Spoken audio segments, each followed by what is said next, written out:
It is Saturday night once again. This is the Overnight Mouse Party. I'm BM Foss, and hopefully my internet's been acting up. Hopefully it'll hold on till we're done. But tonight we have Gun Websites. How's it going, G-Webs? Well, it was going all right, but I don't want to be in here if barbecue's going to be breathing all night. Well, it's kind of an important function. I've been trying to get like really out of shape so I get sleep apnea, so I'll stop breathing. But I'm not having a whole lot of luck at that. Well, I'll stick around, but I feel like he's ruining it. Yep, it's my job. I don't believe you have sleep apnea because when you fell asleep on the chat the other day, your breathing was loud and consistent. Well, that's good. Sorry it was loud. What? Oh, it wasn't bad. Yeah. You couldn't hear it during the chat. It was in the after chat when everybody was being quiet. And both it was only loud enough to know you weren't dead, like, to know that something was going on. But G-Webs and I thought it was Gary vaping. That sounds just like him. So it wasn't like a loud snore like you hear like in a comedy movie or nothing. Yeah. How are you doing tonight? Barbecue. I'm here. I am absolutely exhausted, like I had told everybody on Gary's Wednesday chat. This was going to be a heck of a weekend. And it's living up to its word. And still not done. We got tomorrow to go. So at this point, I'm just surviving. Thanks for the invite. Just keep grinding. Yep. And Gizzard Gary, Gamer Gary, how you doing? Fair to middling. Are you going to start a gaming channel? Yeah, need to know what I'm doing first. That'll take 6 years. You By then, I'll video games. Nah, probably. You should call it Gamer Gary and be GAYMER. Yeah, I'll think about it. How about that? You're gonna rot your brain out with playing all those video games all the time. There's not much change or doing much damage at this point. There's not much brain left. I wanted to do a gaming channel, but just playing like Minesweeper and Solitaire because I still think that'd be pretty awesome.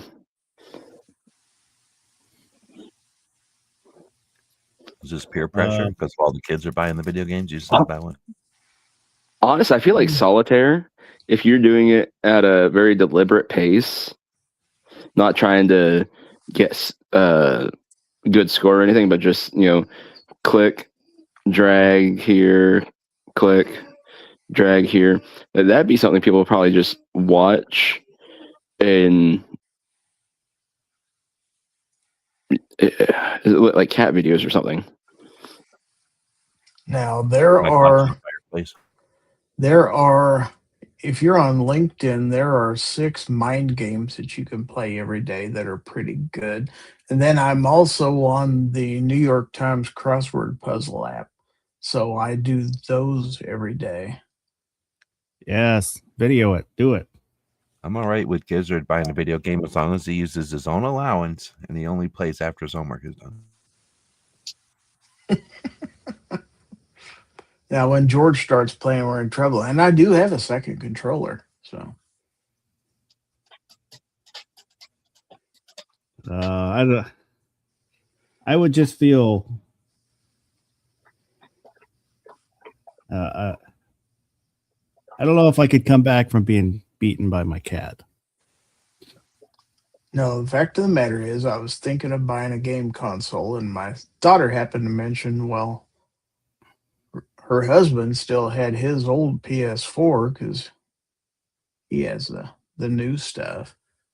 Said you might as well just use it rather than buy something new. So I did give him some money for it. I didn't it's like you could have sold it, so I'm not going to take it for free. So I get You Oh, okay. could have offered to like rotate his tires or something for him. that's work. Screw that. He's You young. changed a tire once for him. Like, come on. You remember that story? That's a fact. Yeah, that's why I said rotate his tires. He knows how to do it on his truck. He just can't do it on his wife's car.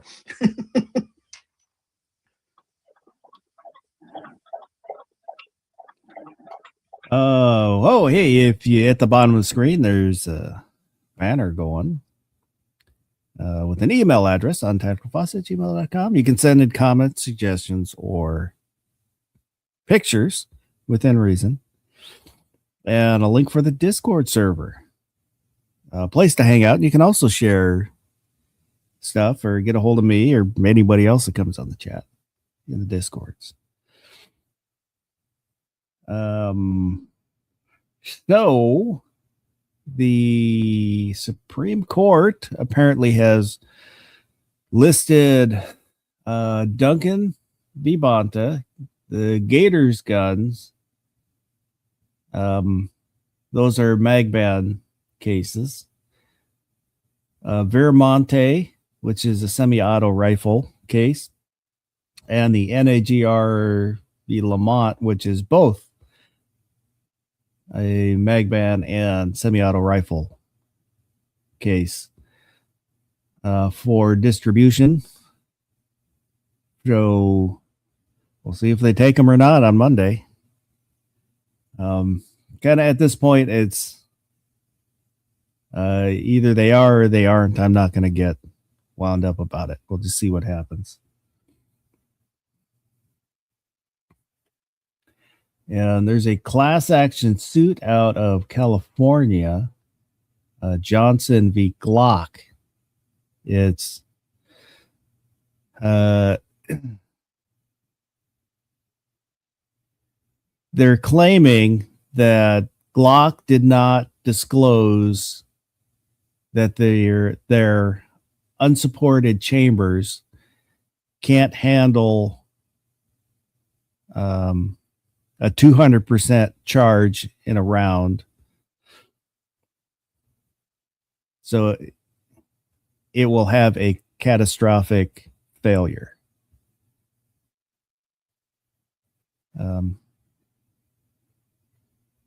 And they claim it happens all the time in the filing. So it's the first I've been hearing about this, other than back when early Glock, when everybody was claiming that was happening with the 40s, the unsupported chamber, and they're all going to blow up. And whenever you put a 18 millimeter into a 9 millimeter, you get double the charge and it blows up. Yeah. It's still kind of, there's no date set, so it's still in the works, but it's just, I can't see that one going anywhere. That's the state of California? Yeah, it's not, I don't think it's the state bringing the class action suit, but it's coming out of California. Well, see, it just goes to show you the safest way to be is just shoot revolvers, and you don't have this problem. Is a 200% charge within Sammy's spec anyways? No, that's ridiculous. No. Yeah, that's what I was thinking. Like, oh, your Like- car blows up and there's catastrophic damage when your car blows up. Like, of course, what do you think? Like this is one of those ridiculous lawsuits that should never be allowed to see a courtroom, because what, now I get to go and shoot Chevrolet because I put diesel in my gasoline vehicle and they didn't mark it as, hey, only gasoline. Like it should have been on the gas store. Well, it is nowadays. It is on the gas store, but I haven't owned a car in a few years.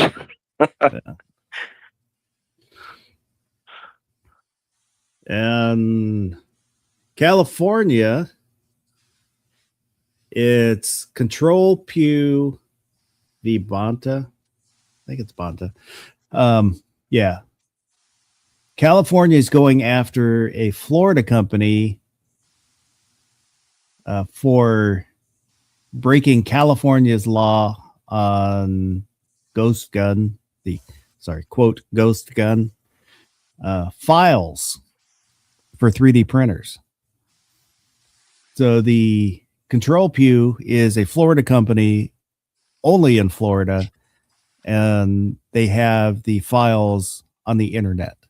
California said they're breaking California law, so they're trying to sue Control Pew. Good luck there. Yeah, so I think it's Control Pew that took California to court in district court in Florida, or is taking them to court. That's wild.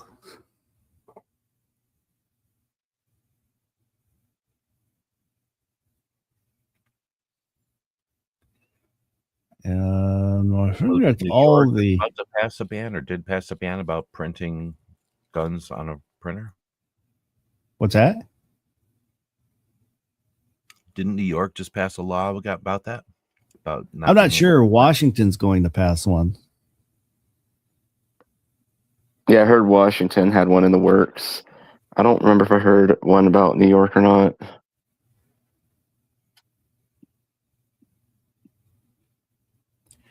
It kind of good news in Washington. The bill, I forget what the number for the bill is in Washington, to protect gun owners' information. So it limits who can have access to that information. Has passed the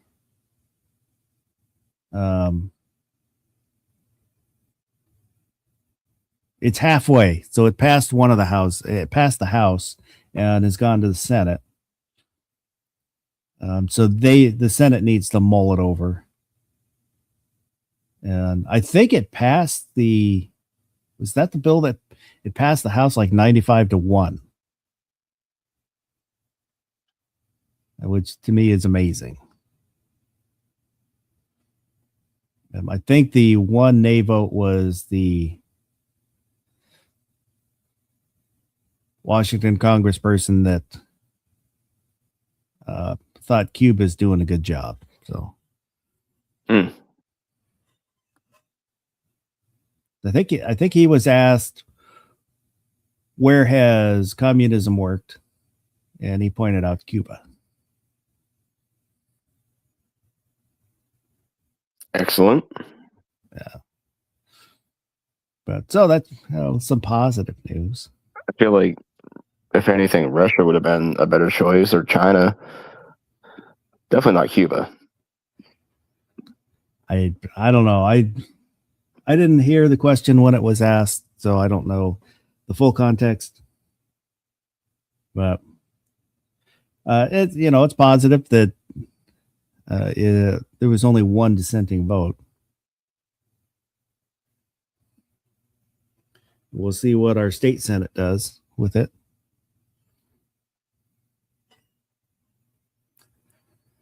Was there any other stories in their news?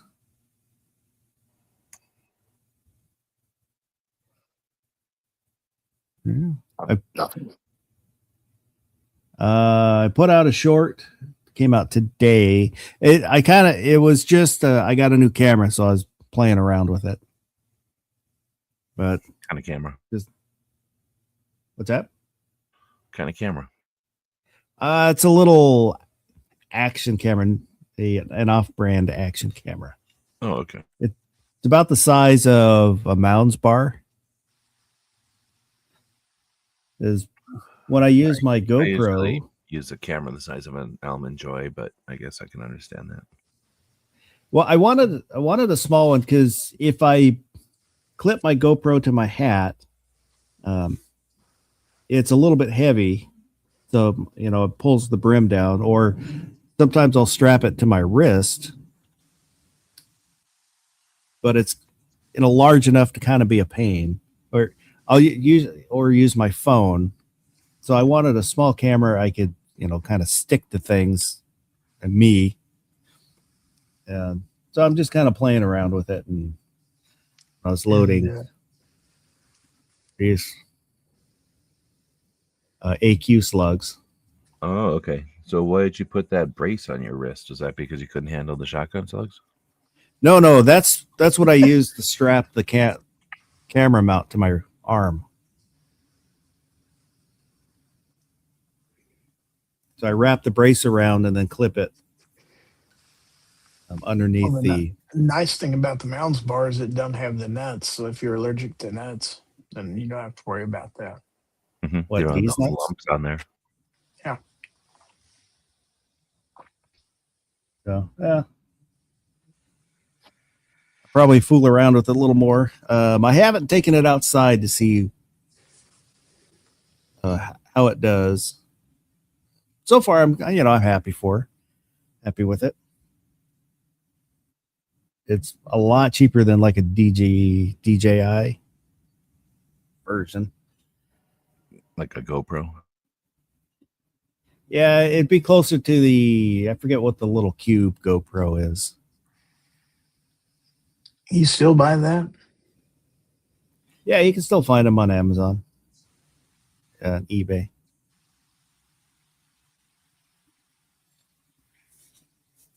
The thing is about the GoPros or the DJIs or anything else, and you're stuck in there's a new one out every year, and yours don't have the latest or greatest stuff. And it's just a matter of chasing, throwing money down the drain after a while. The GoPro I have is a 4, so I bought it used. Oh boy. Yeah, that's But it's better than my No Pros, the Faux Pro. I've got a few of those. I wanted cheap ones I could put down range and wouldn't care if I accidentally shot it. I'd like to get an Insta360. Yeah, I I'm just not. get really expensive cameras and put them downrange, and then only shoot 9mm so that nothing can happen to the cameras. I just can't spend that much on a camera to get like an Insta. Yeah, that's been my hang up.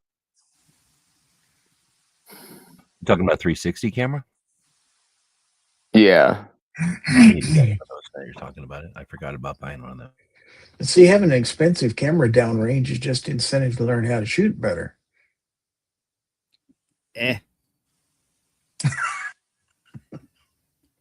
If I have a cheaper camera, which is good enough that I don't have to worry about it and I can just have fun. I say I put $6,600 worth of camera gear downrange at Thunder on the Prairie and trusted you White Devils.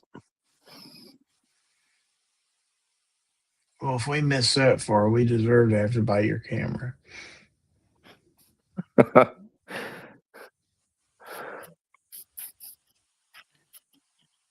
Oh, I think I paid it when I bought my Canon, but it's only a Rebel, the T7. I got it for under 300 when it was new. And that was kind of a lot. And that took a lot of debating on whether I should spend that much. And I was just buying it to take pictures. I just wanted a better, I know it's not a great camera, but better than what I had.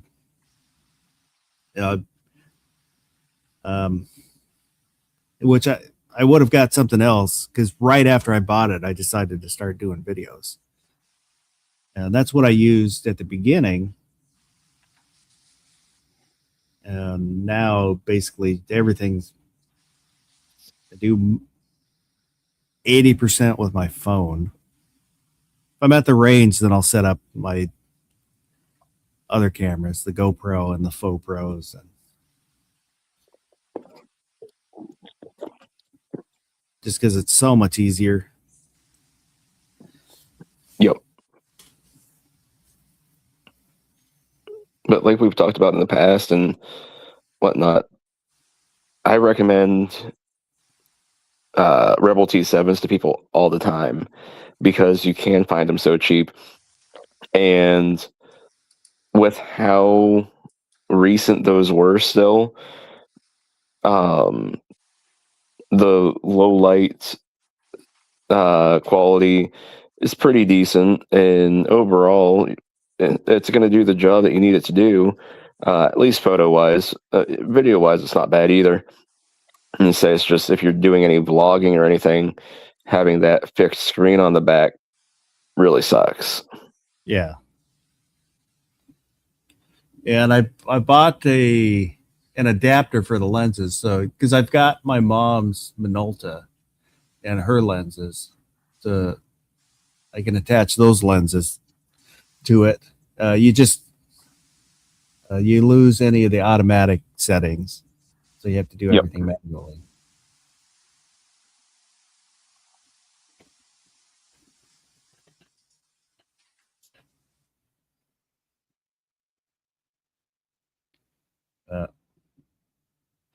Yeah. Oh, what was I saying? Oh, I was talking about the banner. If you watch this in replay, leave a comment. Whatever we talk about, agree with, disagree with. Think we left something out or missed a point? Let me know. I read all the comments, and they are always, honestly, always appreciated. And pinned to the top of the chat is this week's poll. If you haven't voted in that, go ahead and give that a vote, and we'll take a look at that in a little bit here, should I not forget. And a little bit later, we'll do a giveaway. We'll give away a couple things. I think we'll give away the, I guess I'll make myself a bigger here. The Altoid 10. And it has, well, these are Altoid 10-ish. I found some black tins, which are approximately the size of an Altoid 10.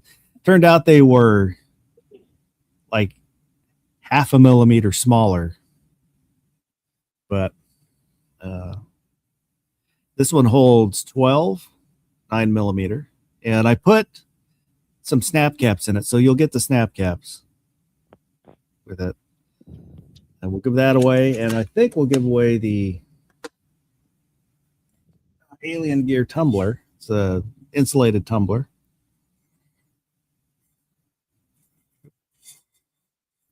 From Camelback. And along with that, you'll get the stickers and patches assortment. I think I took them all upstairs, but it'll just kind of be random set of stickers, whatever.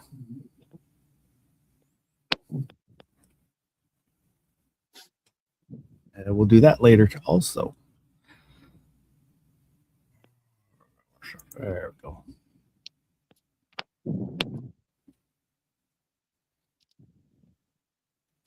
Was there anything that you guys wanted to talk about tonight?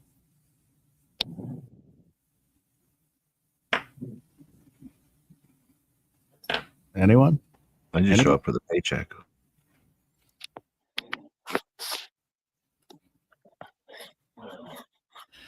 I will say, and I've been debating, kind of kicking around the idea of moving the chat to Sunday mornings. Saturday, Sunday morning? Well, later Sunday morning. So I was thinking 8, 9 o'clock Pacific, which would make it 11 noon-ish Eastern. Oh, okay. But I don't know. I like being a late night chat, but being a late night chat, less people can make it. It's always nice to have more people participating. I know a guy that used to do a 4-hour chat on Sunday mornings. You should try that. Would that bring in Romeo and Juliet? it'll just kind of, I don't know, mix things up. But so I was wanting input from everybody else out there in the chat and on the panel. And what do you guys think? You should do a poll. Do you know how often this question has been asked? And I have found that whenever somebody asks this question as a creator, it's almost resoundingly an answer from the viewing audience that says, do what you want to do.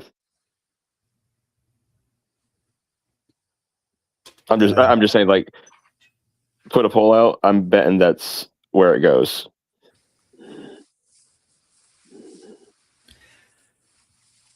I'm sorry, I ruined the poll, folks. If you watch, well, you're talented at that. If you watch this in replay, leave your comment. What do you think? Do an early chat, early morning chat, or leave it the same.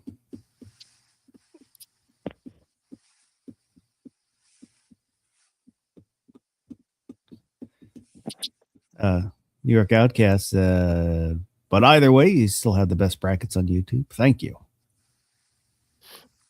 I take pride in brackets.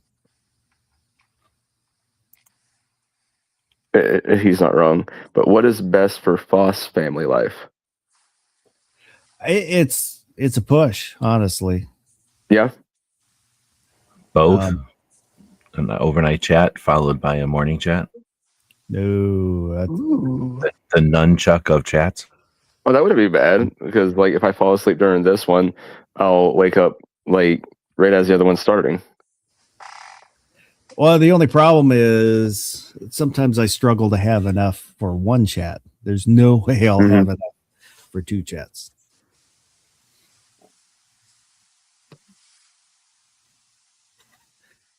But yeah, I don't know. So I'm curious. I want to hear from everybody else what they honestly think. I do stuff on Sundays. So after Gizzard stopped doing his chat, I started doing stuff on Sundays. And it might just be me not able to leave things alone. I think before my wife, I never dated a girl more than 6 months. Just how about after your wife? No, I'm absolutely committed. As well you should be.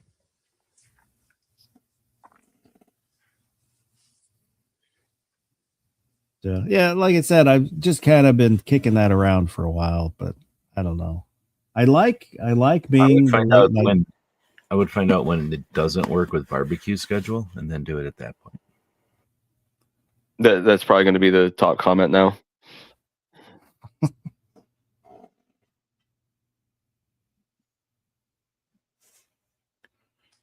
In that case, do it during the week at around 6 o'clock in the morning when he has to be getting the kids ready for school. There's no way you could jump on then.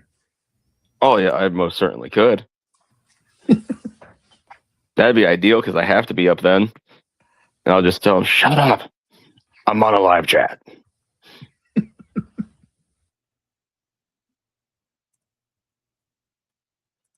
We'll throw up a poll to see, take a temperature in here.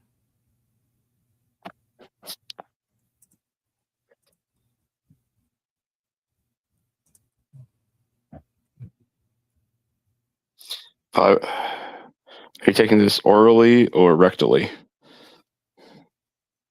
We're gonna fist this one. Oh, hot damn! I hope you brought audience. So the poll is up. It's just, should I move the chat to Sunday morning? Yes or no?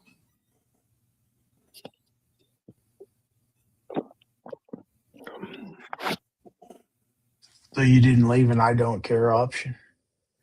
No. Yeah, I ruined the poll by saying that, so he had to leave it off. I asked my wife, and she, of course, didn't care because she doesn't want anything to do with any of this YouTube nonsense. She could be your co-host. No. Mr. No, and I- Mrs. Foss. Yeah, I that'd be a feel like great that show. would be super entertaining. That would never happen. Just to hear the dialogue, I'd tune in. Mr. Bob wants to know what time Sunday mornings. I was thinking 8 or 9 a.m. Pacific, which puts it like 11 or noon Eastern. Yeah. 10 or 11's my time central. So not super early, but not late in the afternoon. I'm usually always up by then every day of the week, except on Sundays because I stay up late to do your show. But if I'm not staying up late to do your show, that's not a problem.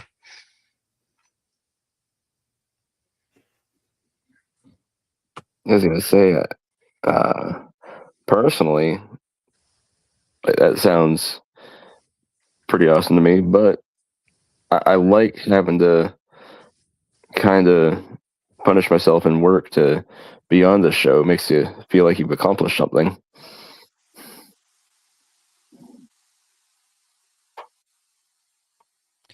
I realize that all sounded like BS, but I mean, you're fine this time of year during the football season. You're going to run into conflicts if you do noon, but with some people. Mr. Bob said I'm on a 5 to noon sleep schedule. There's the middle of the night for him. New York Adcast said noon Eastern is his vote if you decide to change it up. And while I'm looking at names, let's say hello to DJ Play Nice. Dan Cruz was out there. walk. Gizzard Gary. Vulcan Rumble. TJ Fishing and Shooting. He just put out some videos doing 400 yard at the range. Nice. I wish I had. I don't think there's anywhere around here. The range I belong to tops at 200. It'd be nice to be able to try a little farther out. New York Outcast, Mr. Bob Dabalina, Ron Wayne. Oops.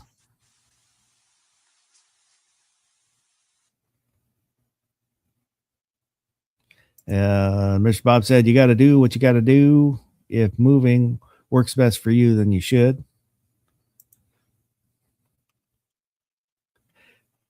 I don't know. For me, there's no great difference.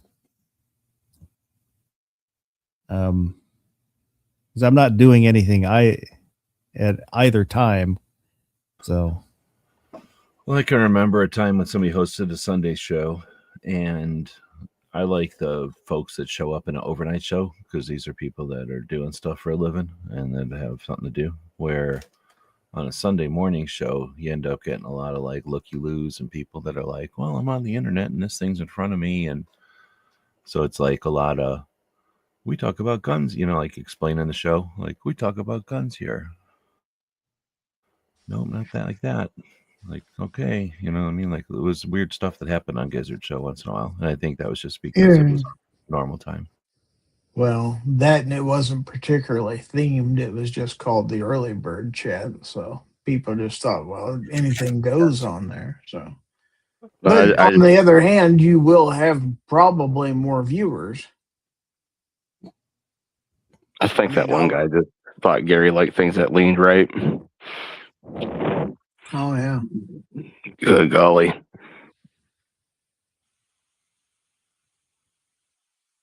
But on Sunday mornings, you get your truck drivers and stuff like that sometimes. So you got to watch them truck drivers, though. Oh, is it? I haven't seen Black Cat in quite a while. I haven't heard from him in quite a while. Hope he's doing all right.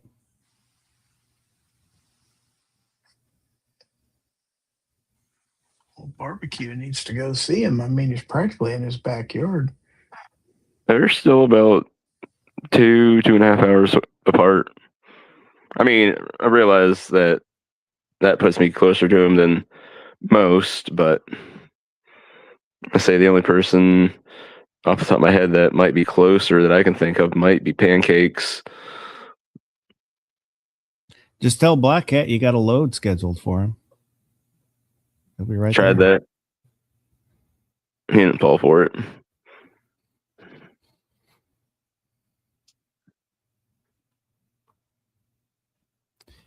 New York Outcast. Next thing we know, Foss will be on Joe Rogan. No, that's not going to happen. For one, I have no interest, and two, there's no way he would ever know who I was or care. So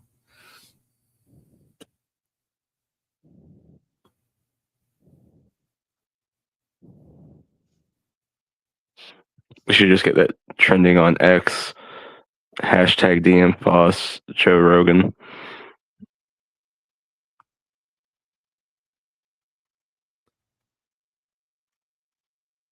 Until it just happens enough that he can't ignore it.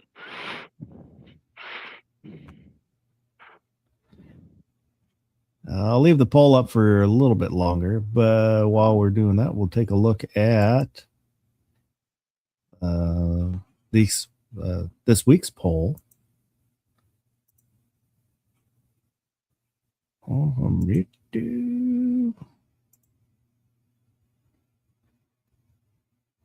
So I just asked, is Friday the 13th unlucky? Because I realized it was Friday the 13th on Friday. Only if you're a 14th century Templar. Yes, I've seen some freaky stuff. There is no such thing as luck. Are you running out of poll ideas or poll questions? 35% said only if you're a 14th century Templar. And that's where the Friday the 13th came from, is that Templars were rounded up in France on Friday the 13th. What were you saying, Barbecue? I was going to say that first option was a really good one. I like that one. And are you running out of poll questions? Was 33%. Second. 27%, there is no such thing as luck. And 6%, yes, I've seen some freaky stuff.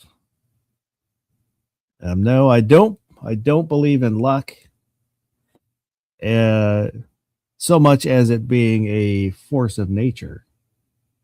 I'm sure a positive happenstance you can consider luck. You know, you find $20 laying on the ground. You were lucky to find the $20, but fate didn't.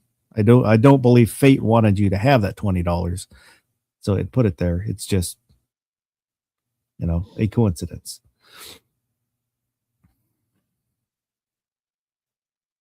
I believe luck is partly a state of mind.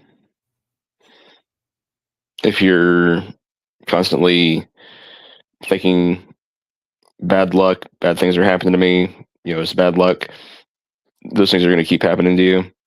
If you are more optimistic, even if bad things are happening, I feel like you can have things turn around with that optimism.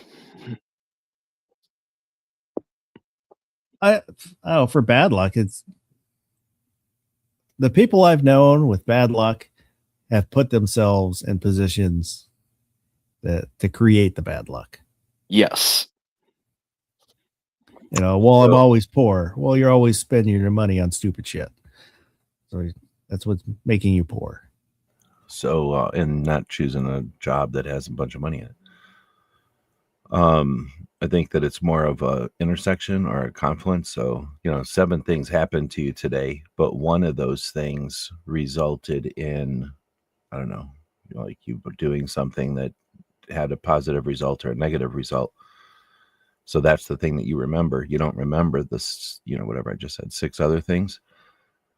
So I think, you know what I mean? So I don't think that you have to believe in luck as much as like whether or not you recognize or acknowledge, I guess, the that intersection that like, oh, I think that this had to, this was a cause and a result, or this was a influenced by, and you can go, well, I won $1,000 today, or you could say, I, had all green lights today, so I went and bought a lottery ticket. I'm feeling lucky today. I don't know if I'm explaining it right, but I think that a bunch of stuff happens, and it's whether or not you choose to associate the interconnections or the connections that result in your circumstance, and whether or not you attribute something to that. I don't know what do you want to call it, randomness, but other people would call it fate. I don't know if I'm saying it right. So you mentioned something that does intrigue me a little bit there, being lottery tickets, and this is just because of personal experience, but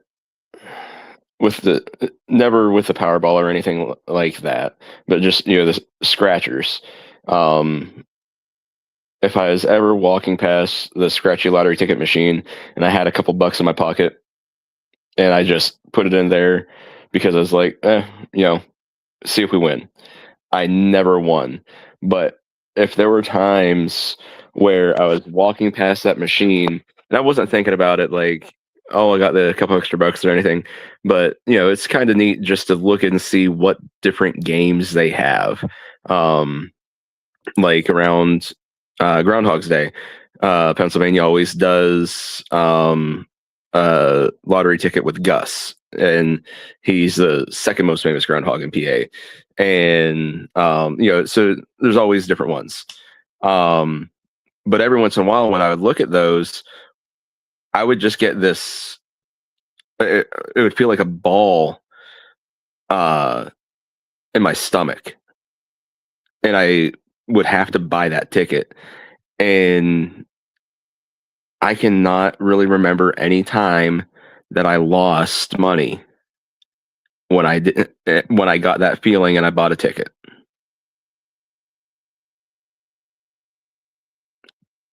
Well, that's It's I can't explain it, but that's the only thing that kind of makes you go, maybe there's something to this luck thing, but it would be hard to say, because I mean, unless you tracked your winnings and losings, then are you just not remembering? Because it's somewhat just try to think of how to word it. Because it's not a big thing, you're just throwing a couple bucks at it and you lost. Or you threw a couple bucks and you won. Well, you won, so that's a positive. You remember outcome. The is that just more memorable? And I'm not questioning. No, I know what you're saying.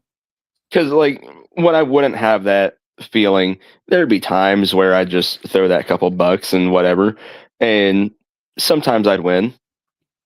But I felt like the vast majority of the time I would lose. But I started noticing, like, every time I had that feeling in my stomach, it was like, whichever one I had picked, I was winning, even if it was just a free ticket. So I was breaking even. It was like a sure thing for me. Like the one summer where I did that, I won like $500 in tickets, and I spent 10. I shouldn't say won $500 in tickets. It was cash, but I only spent $10 on tickets that summer doing that. And the funny thing is now, since I can't see the lottery tickets in the machines and stuff, I have not gotten that feeling since then. And I literally have not won a single scratch off ticket. Granted, I have not really played them at all because I really started to stick to that rule where if I didn't have that feeling, I wasn't putting my money in. But every blue moon, I'll have $1. The kids will be like, "Hey, can we get one or whatever?" And I have not won since then. But like I said, I can't see the tickets, so I can't have one that just jumps out at me and gives me that feeling.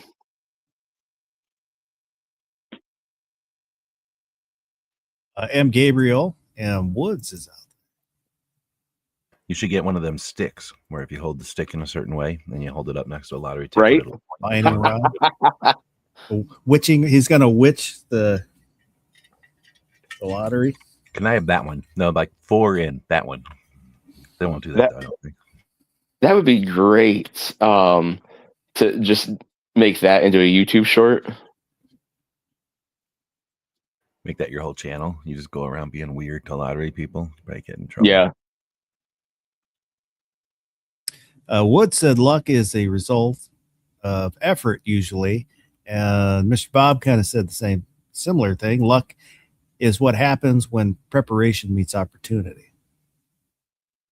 I definitely believe in that, but I think that's more like I don't know if that's luck. That's just like movement, growth, like movement forward or whatever, like achievement of goals and stuff. Like that's the result. But I don't think putting effort into something and then doing it over and over until you get results, I don't think that's luck anymore. I think that's just, a way to get things done.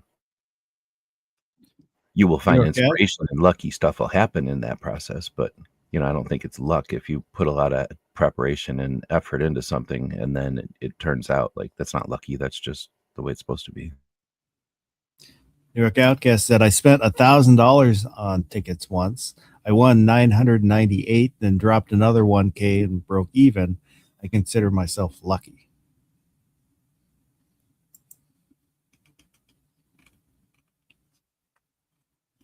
Looking at the comments, DJ Fishing and Shooting said, hang on, let me make sure we go newest. That way I get all the comments.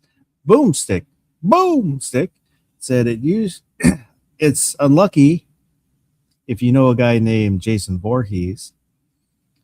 I am me. Friday the 13th is as lucky as Thursday the 12th. New York Outcast. I'm more worried about karma than superstitions. I chose to look at the number 13 as a good number. Trace Collins. I love Friday the 13th. Gizzard Gary. Since I moved foul territory to Mondays, I really have missed the 1 or 2 Friday the 13th episodes I used to do every year. For several years in the past, I had a P.O. Box 13 at the local post office. They said nobody else wanted it. Sadly, when I moved back the last time it was taken. Sergeant Joe Smith, yes, my mom almost killed me in yet another car accident, not paying attention to cars ahead, stopped. And she doing 55. I yelled stop just in time to get stopped. Guns and Water. What's really unlucky is to have something over the POSs with power. TJ Fishing and Shooting. All of the above. And G Websites. I think it's not. You just haven't been zapped by it yet. Science. If you think it's not, then you haven't been zapped. Oh. Ron Wayne said luck, most illogical. So they didn't create Friday the 13th because they had nothing else better to do.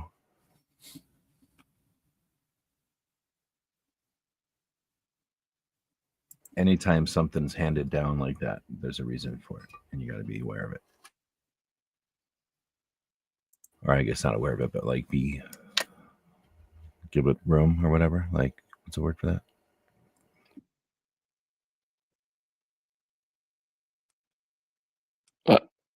Foss told us why Friday the 13th was created.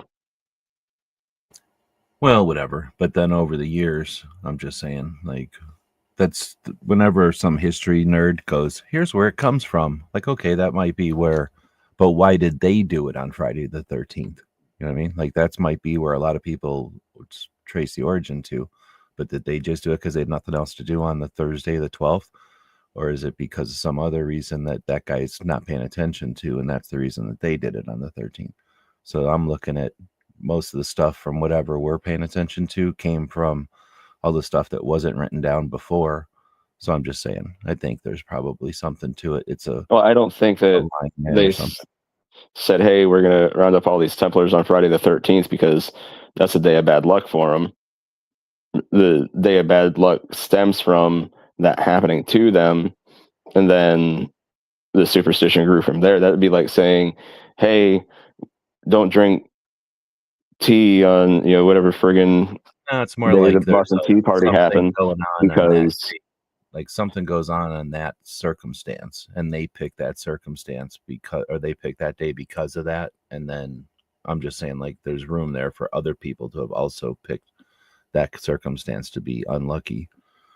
but so it could have been Thursday the 12th or Saturday the 14th, but it just ended up being Friday the 13th. Yeah, because again, the moon goes around the sun, and that time of whatever that circumstances of alignments of everything is given that date. But in reality, that's when all these different planets are in this whole like situation. And if that causes something to happen, then let's say that causes the tide to act funny for some reason, and some hiccup that happens, and we see it as Friday the 13th because that's the date on our calendar when it happens, but it's really happening because 7 moons all align, and that makes our water do something funny. And if that makes critters do something funny, and farmers figured out that that's a day that cows don't give milk, and fishermen figured out that they can't catch fish, and all of a sudden everybody in the world started figuring out for generations that on that date it disrupts everything for some reason. It all goes back to normal the next day. That's all I'm saying. Then that was like a known thing through all the unwritten history of the planet Earth. And then when people started writing shit down, they knew the significance of that day, and they gave it more significance by doing their heinous shit on that day. That's all I'm saying. Like, just because some history guy wrote it or gave it some origin doesn't mean that that's the beginning of it. That just means that's where that guy stopped doing homework and decided. There's no, with any historical story, it's often you don't even know if the story is true, even if a lot of people believe it. Right. But that's the story that's usually given, is with the Templars. But I'm going to agree 100% what New York just said. What you said? It always circles back to a crazy chick. Mm-hmm. Some caveman's woman was being weird on Friday the 13th, and from that on, they were like, "Don't do the feast on the 13th because you know her."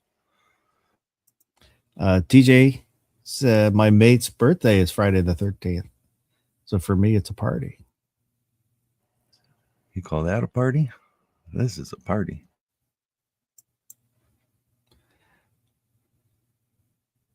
Woods said, does the collective consciousness focused on it create bad luck on Friday the 13th? Yes. More often than not, I'll get all the way through Friday the 13th and not even realize it was Friday the 13th. I just don't pay that much attention to it. And then you smash your foot into something. I didn't realize it until I saw Fox's poll. Or sorry, nowadays, Gary will now be like, then you'll lose. I'm liable to do it on Wednesday the 19th, too.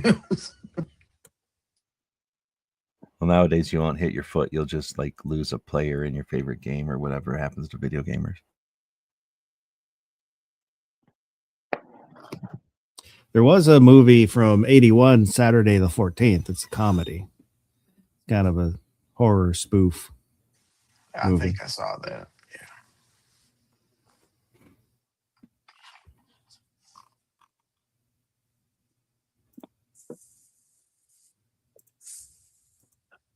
Oh, I guess I can end that poll. 71% said yes, move it. Ooh. 29% said no.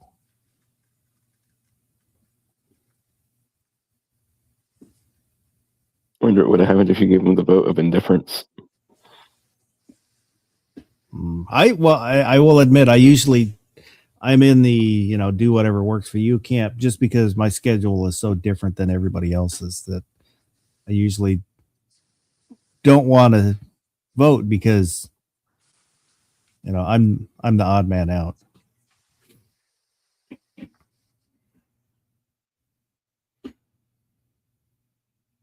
Mr. Bob said, I think bad luck on Friday the 13th is psychosomatic.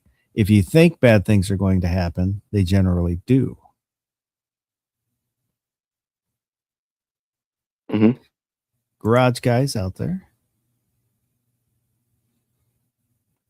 Ron Wayne said, I play ladder limbo on Friday the 13th. Also find it lucky to step on cracks. Vulcan Rumble said prime numbers bad. I don't know if he's a numerologist. What's wrong with prime numbers?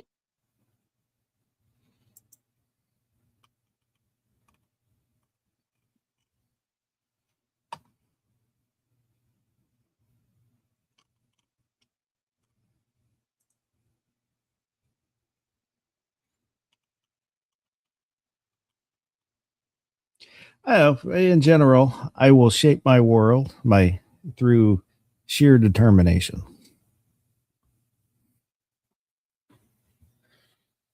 I don't depend on luck.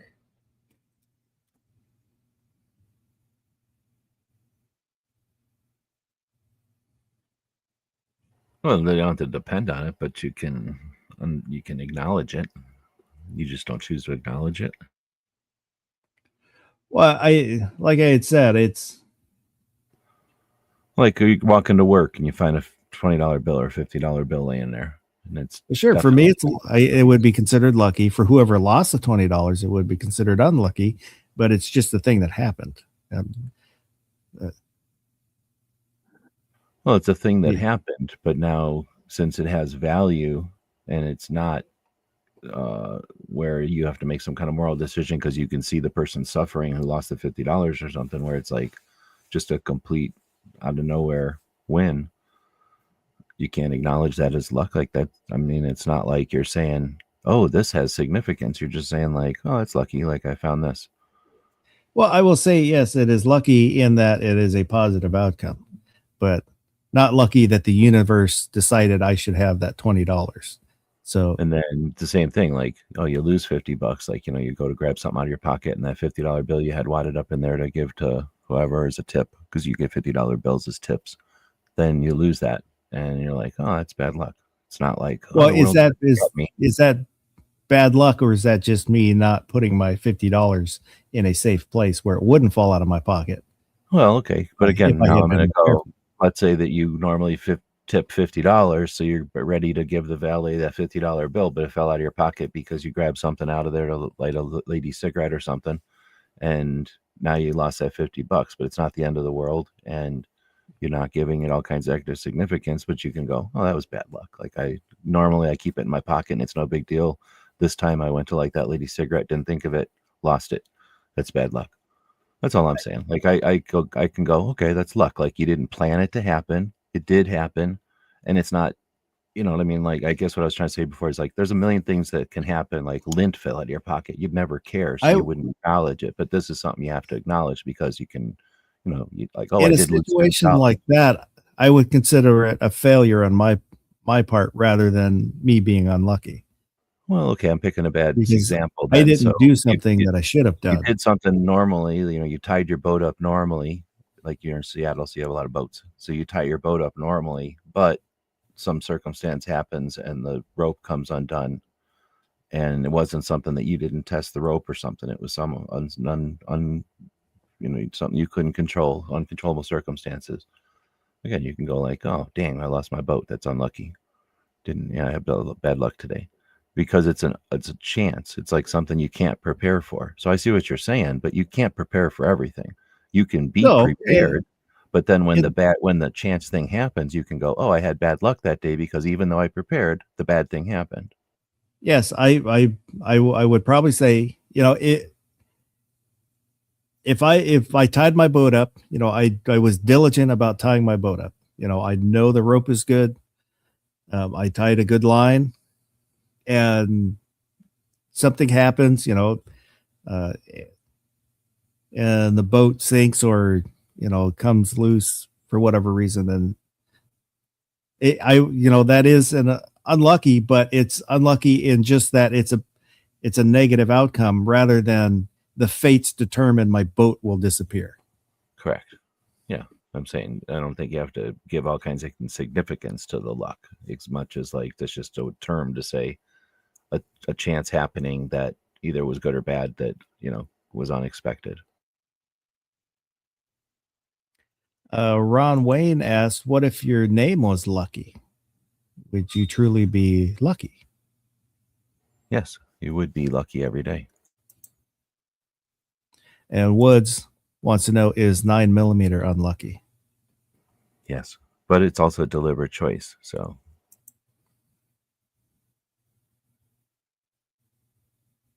Gary asked, if there was a young girl and her surname happened to be Fortune, would she be Miss Fortune?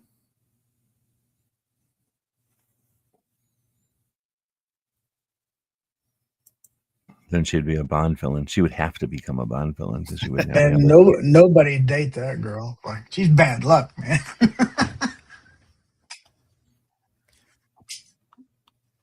No, there would be guys that would definitely be attracted to the bad luck.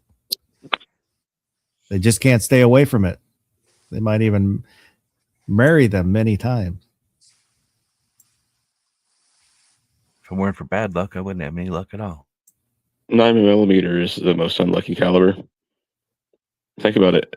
You can make it add up to 13.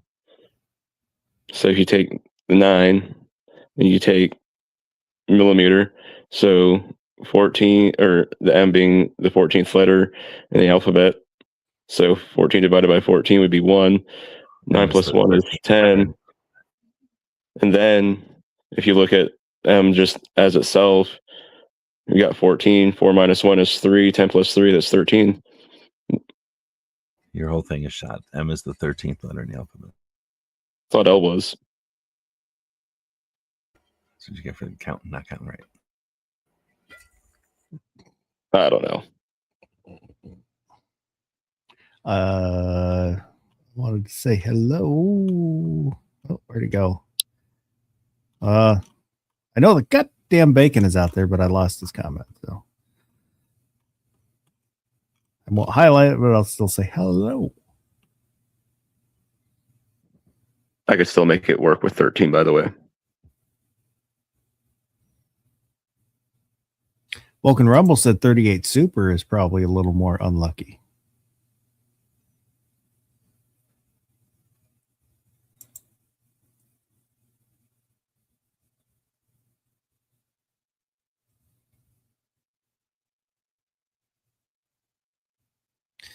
Oh, did we want to do a bracket tonight? Bacon bracket? No. Isn't it unlucky to do brackets on even numbered dates? I'm not a numerologist, so I don't worry about that.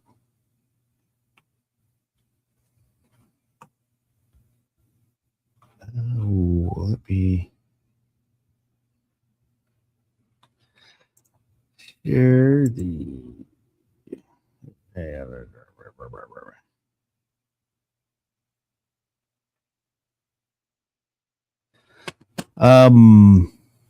So I thought we would do. I think I got to go over to. There we go. Let me bring that up, and we'll change that to that, and we can share that. So classic Chevys.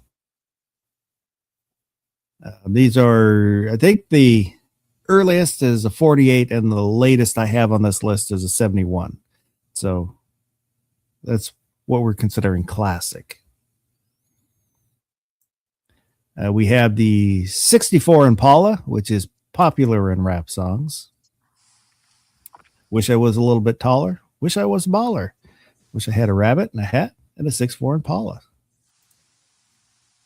The 67 Nova. These are the Novas I like. The kind of squared off They're a little bit smaller. This one looks like it has Kragers. Is that the wheels? Yeah. 71 Monte Carlo. That's a Chevy. Those were boats, man. I like the look of these. I like the early ones that are squared off. I don't like the later ones that start to get curvy in the fenders. And this one, if you look under the bottom, looks like it's leaking something down here. But that's what you deal with classic cars. 48 Chevy 5-window pickup.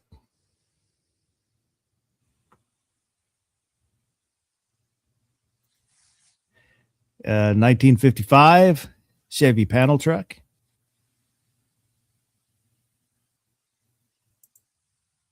'55 Nomad.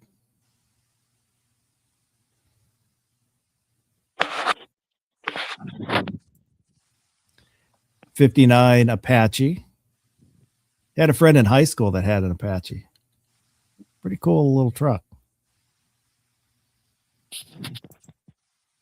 1960 Impala. A little more curvy on the top. I like these. Don't like those wheels. 63 Stingray. This is the split window on the rear window. A 68 Camaro. Hell yes. This is the one without a wing window. A 68 Chevelle. Had another friend that he had a 68 Chevelle in high school. But he only had the 302. Not 302. He had a 307. It sounded pretty good. He went with the biggest cam he could without needing a stall converter. So it sounded good, but being heavy, that 307 just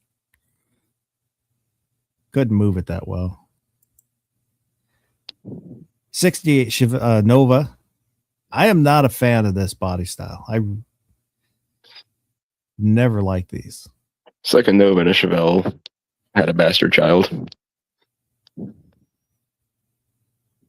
And I think that's the last one. Yeah.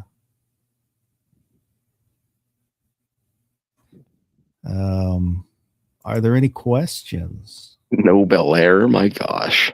Oh no, yeah, I'm missing a picture because there is a 57 Bel Air on the list. There's no El Camino in there. And there's an El Camino. Yeah, there's a couple of pictures that didn't show up. Hang on. I remember back when the brackets yeah, would there's be sophisticated and complete. He probably they made left this, off the first four. He probably made this on Friday the 13th. It's not his fault. Yeah, he's unlucky when he's doing this. Oh. Are you either unprepared or you were unlucky? One of the two you have to pick. All right, hang on. Share the window. There we go. So the 57 Bel Air. I like the blue ones. The Chevrolet, is that was a marketing thing? The blue ones are so gorgeous. What's that? Gizzard put "See the USA" in your Chevrolet. That's pretty cool. Oh, that was our commercial jingle for years and years. Yeah. Oh, okay. I like See the USA in your Chevrolet. The 57 Corvette.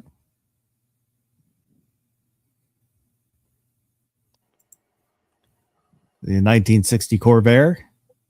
Who There we Oh, go. really? Unsafe at any unsafe speed. at any speed.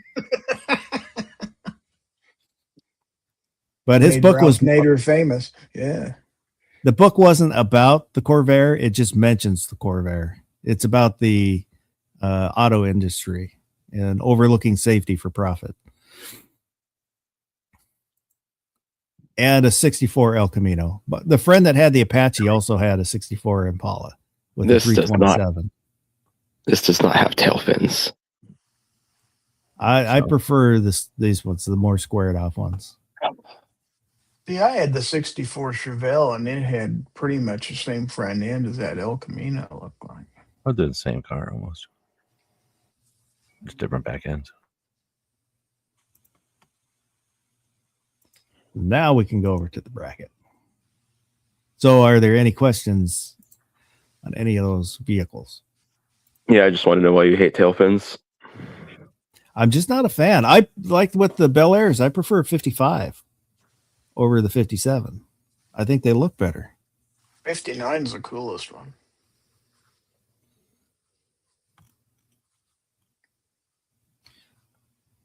Wood said 5 window all day.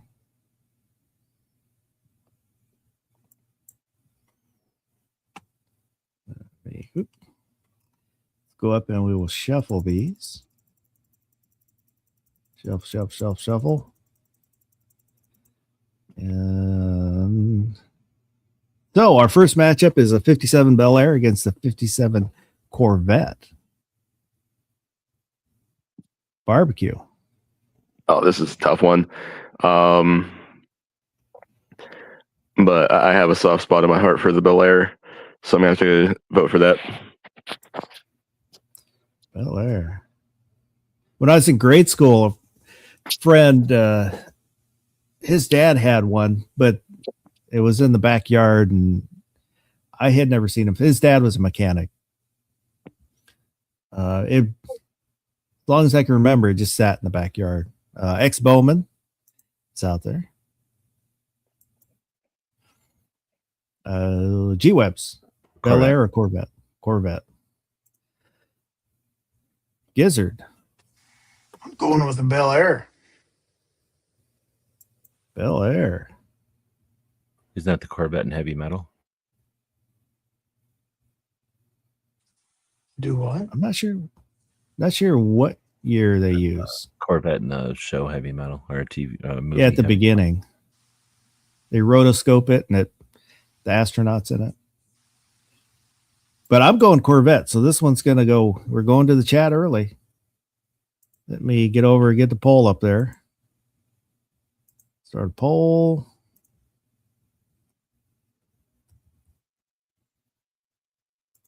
We'll just say Bel Air. Do you know Corvette is a boat? Yes.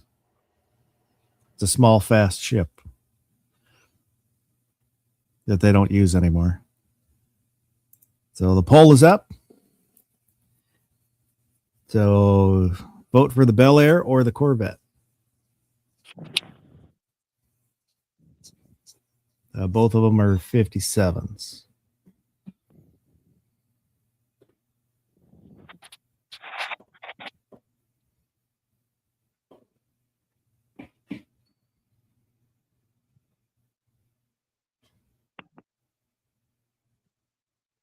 So let me. Yeah, and I'll pull this down here because G-Web has the vet from heavy metal. Is that Have a good night, Ron. See you, Ron.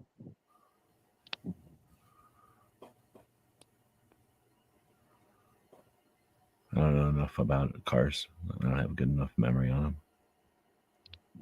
Well, the first gen, they all look kind of similar with with the small changes. So I don't know Corvettes well enough to know the year. I used to really like Corvettes, but I never got into these. These are always so expensive and useless, like in these Corvettes, unless you have $1 billion.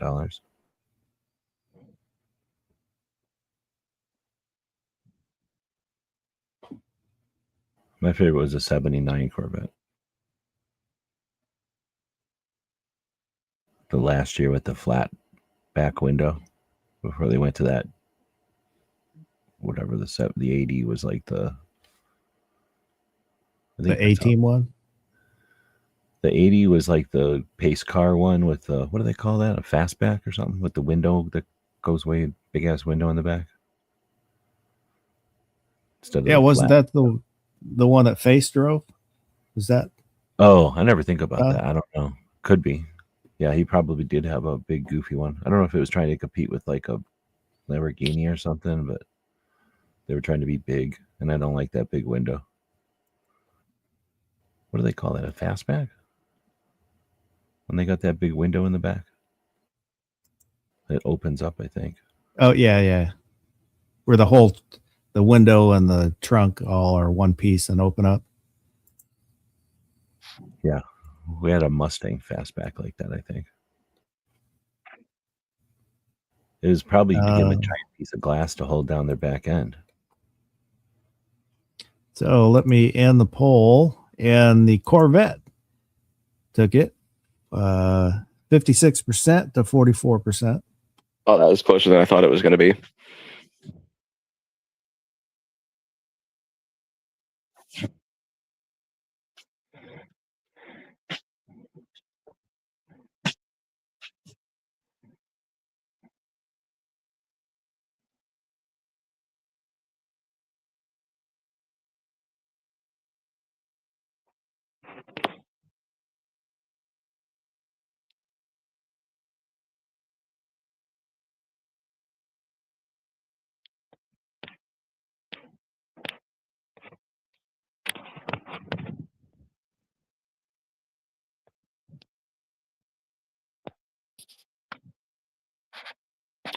Foss, you are muted if you're saying anything.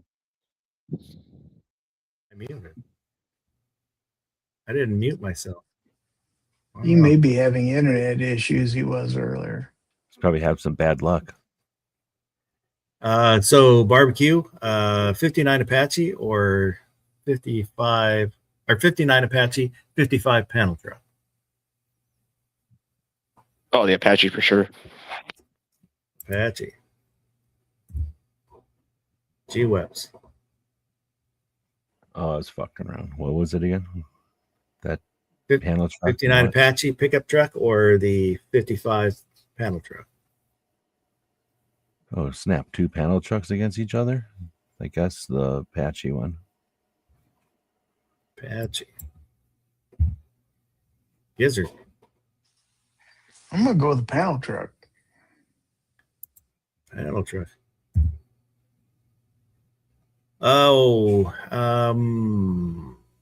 Mr. Bob said when I was a little shaver, my dad had a 59 hardtop Corvette. But I'm going to go Apache just because my buddy had one. Although the panel truck, that's Gravedigger. It is. It's the only good panel truck. We had a 2-car garage, so they rented one of the parts of the garage because we only had one car to somebody with a Corvette. They kept their Corvette in the garage. So even though we didn't have a Corvette, I got to look at a Corvette all the time and look at him sit in it and fiddle with it all the time. It was a 79. That's why I like them so much. So now 68 Nova, 64 El Camino barbecue. 68 Nova is the one that looks like the bastard child for the Chevelle, isn't it? Yeah. Mm.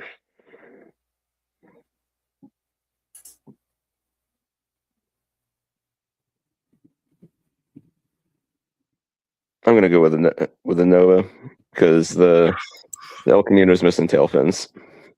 Whatever. G-Webs. It's not missing a pickup bed. El Camino wins. You know, Gizzard. 100% El Camino. I never should have sold my El Camino. It's the best car I ever had almost. The only thing, to me, the only thing Nova ever, the Novas, the 68, that model era, the only thing it had going was the Yinkos. Mm-hmm. Outside of that, they're god-awful ugly. Yeah, they My are. grandma had Nova. And it's kind of funny. I watched a show about the Yinkos, and when he would take people on test drives, there's this road along the cemetery where they knew cops wouldn't be. So they go out there and then let them open it up. And then the Yinko Stripe, his daughter would, when she would ride her bike from high school to the dealership, and she's the one that would apply the decals, the stripe, the Yinko stripes. But I'm going El Camino. Because it's I'm your not a- national. I'm not a huge El Camino fan, but I do kind of like that styling. And my friend in high school, his with the 327 was so stinking fast. Here's what people don't know about an El Camino. It's the station wagon, except they put the El Camino on the back top of it instead of a station wagon. So behind the front seats, where the feet of the passengers would be in a station wagon, they just put this little lid on there, so you could lift up the carpet, and you had this, like, I don't know, however big, like, think of like the feet of the back seat of one of them big ass cars. You had this like big area back there that nobody knew it was back there, and you could just lift it up and have this amazing big area. And then behind the seats, you already had like like the area to like put stuff, but you had this like hidden extra area in an El Camino. So El Caminos are amazing. Now we've got the 1960 Corvair against the 55 Nomad barbecue. The Nomad should win this whole thing. The El Camino should win this whole thing, even though it's that every year it was. G-Webs. I guess Nomad. Gizzard. I might give some love to the Corvair. Why not? Corvair. Yeah, I'm going Nomad. Is a Corvair like a little Corvette?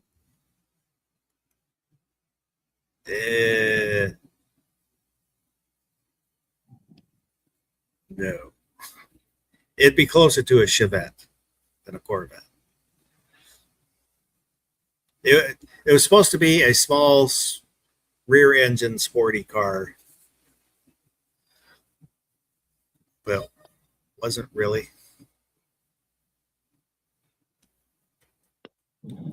Now we've got the 63 Corvette.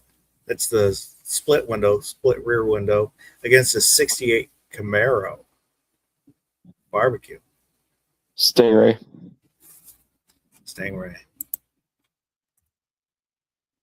G-Webs. Camaro. Gizzard. Camaro.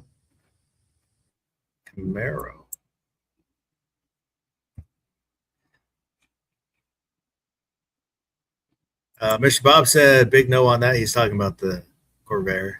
4-cylinder unibody death trap.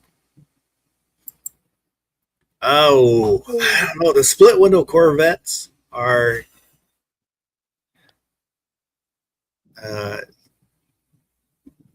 badass. Mm-hmm. The 68 Camaro is one of my favorite body lines. They're tough. 68s are my favorites, I think. 68, 69s. They kind of squared off the rear quarter panels on the 69. That's why I don't really care for them. They're still attractive, but I prefer the more curvy lines of the 67 and 68s. My English teacher / football coach, honestly, when I was a junior, pretty sure he was old enough to retire like half a decade before that. But so I had him in for my English class that year, and him being old and whatnot, he would kind of go off on tangents every once in a while. And he was telling us about his 67 Camaro, how he takes it out a couple times a year, changes all the fluids, all that fun jazz. At that time, he said it had 3,000 original miles. He was the only owner.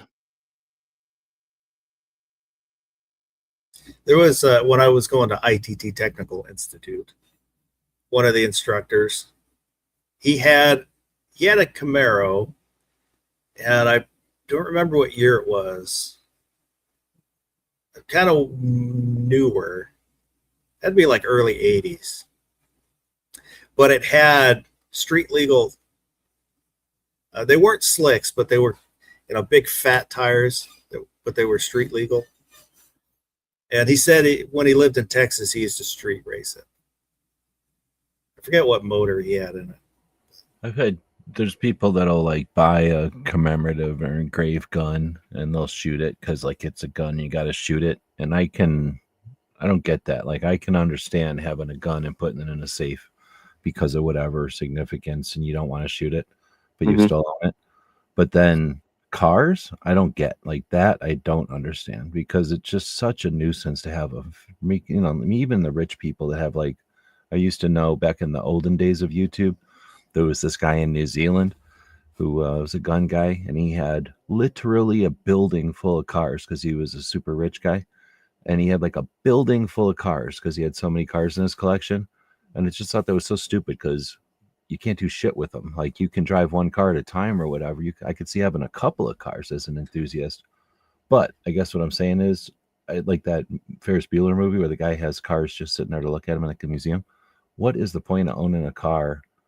I mean, okay, I guess if it's like a one-off car some designer made or something. But like what's the point of owning a car that's cool and living a life that you know is finite and not driving the car? So like being proud of 3,000 miles on a car that you've owned since you were a teenager. Like I just bought this car with 100,000 miles on it, and I can't wait to put another 100,000 miles. Like, having the adventures of 100,000 miles in this cool car.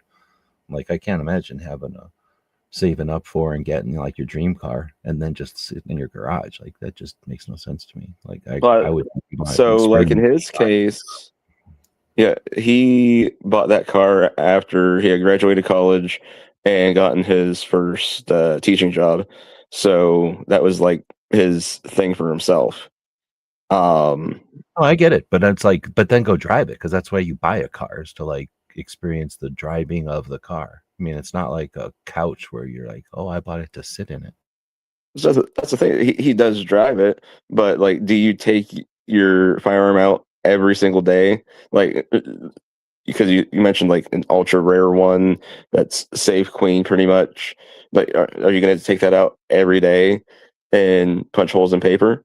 Or is that something that you're just every blue moon, you're going to get it out, clean it up, take it to the range, bring it back home, clean it up again, put it away? I understand it, but at least that's what I'm saying. Like I can see having a car that you only drive on weekends, but then I'd be driving the shit out of it. I'd be like coming up with excuses to drive it every weekend.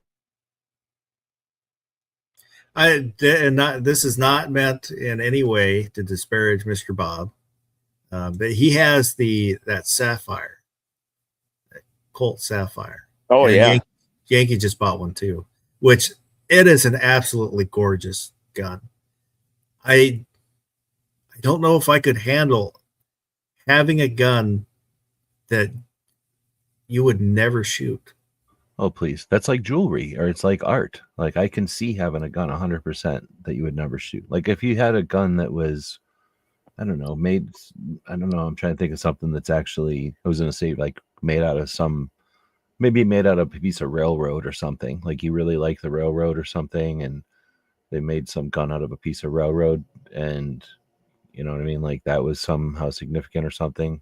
I could see like owning that, or like you give somebody you retired and here's your gun and it's got like your accomplishments engraved on it, or you graduated and here's your gun, so enjoy your life. I can see having that just to like hang on the wall like a diploma or something. Well, that would be a little different if it's given to you, but I mean to purchase it myself. Yeah, that would be more like you were at a gun show or something and you find like the coolest rare gun that like for some reason you like but not a lot of people value. You buy it for a good price. I would have no reason to want to go shoot that old gun or whatever, that weird gun. You know what I mean? Like I could see owning that and just letting it appreciate in value. I guess I've kind of done that a million times too. Have a good night, TJ. You call that a great night? This is a great night.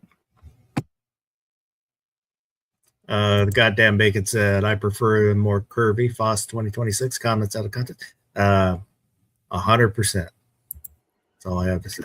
People in Australia can't get enough of you saying like, oh, you call that a That's this is that, whatever it is. That and put a shrimp on the Barbie. Oh, that's a good point. I should have said that more.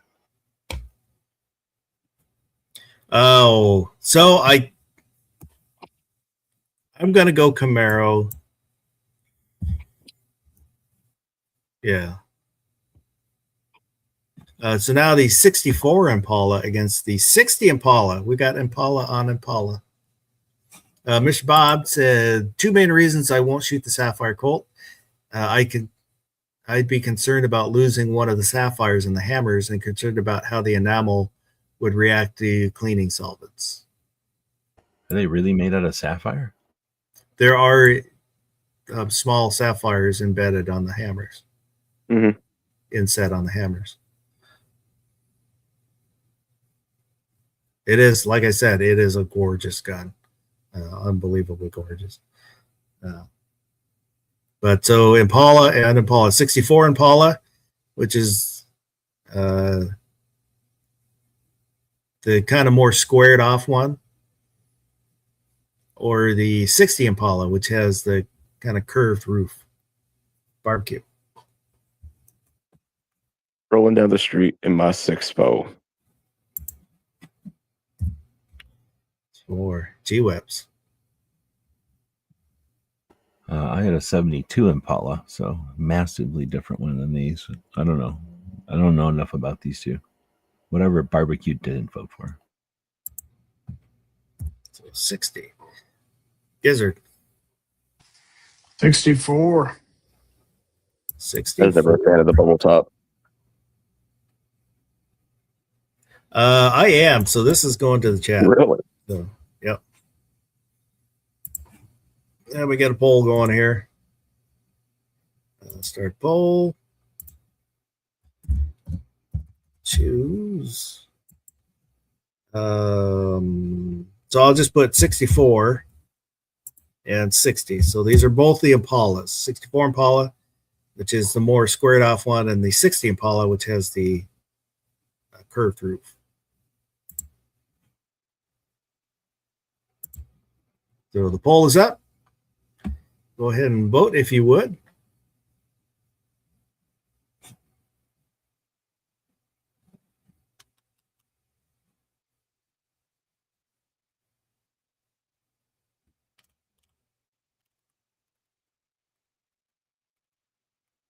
I will say that if I had the money, the gun I have always dreamed about is that Meteorite 1911.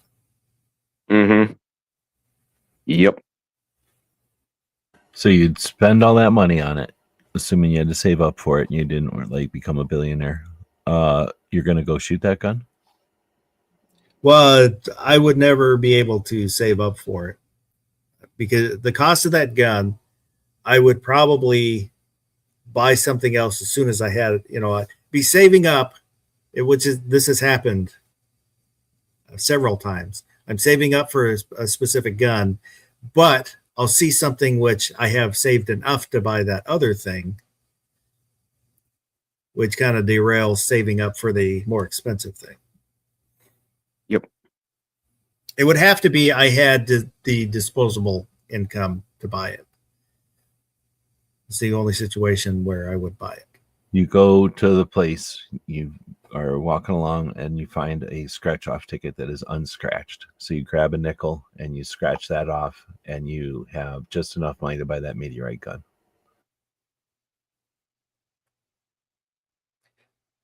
No, I wouldn't buy it. I would. The unsexy thing, some of it would go to bills, and then some of it would go to something I wanted. Yep. I'm always paying on bills.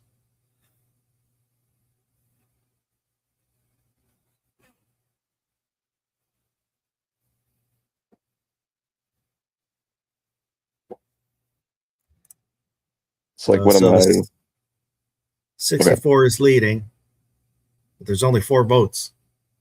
Are we losing? Nobody likes Chevys anymore?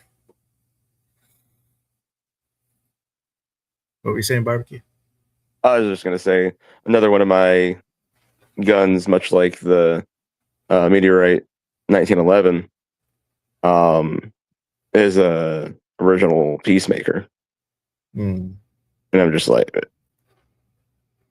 can never save enough money. I mean, theoretically I could, but much like you just said, boss, it's just, even if I did save up the money to be able to purchase that, I would be like, okay, $10, $15, $20,000 on this firearm, or I could divvy that up amongst this thing, that thing, and this thing. You think an original? Oh wait, I'm thinking of something else. So you're minding your business, and you look up, and this place on fire, and you make a big commotion, and you save the museum from burning down. And they're like, "Thank you for saving the museum from burning down. You can have anything you want out of the museum." And you go in there, and it's all a bunch of like lame junk, and then a Peacemaker. So you're like, okay, I'm going to take this Peacemaker. And they're like, okay, great, because we'd rather have all this lame junk anyway, and that gun was lame. So everybody wins. You're going to go home and shoot that gun? Oh, yeah. Crazy. So the 64. That'd be so Wonderful. freaking sweet. Now we've got the 67 Nova against the 68 Chevelle. There is no luck, so just go walk around, and that'll eventually happen. If you walk around long enough. And it'll help if you have 1,000 trained monkeys or something, untrained monkeys with you. Barbecue. 67 Nova, 68 Chevelle. And I know I spelled Chevelle wrong.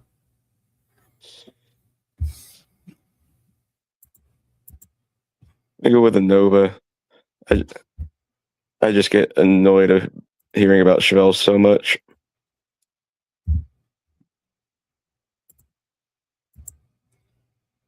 Let me fix this. Especially like the 67, the 68, 69s. Ugh.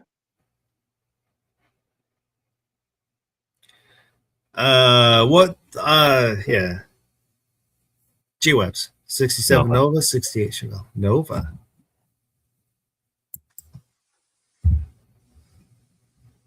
Gizzard. I'm gonna go with the Chevelle just to irritate barbecue. Chevelle.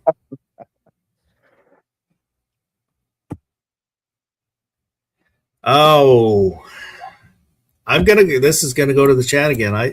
I like both of these body styles, but I really like the Chevelle. Because then that kind of leads into the Malibus. Yes. Let me get a poll going here.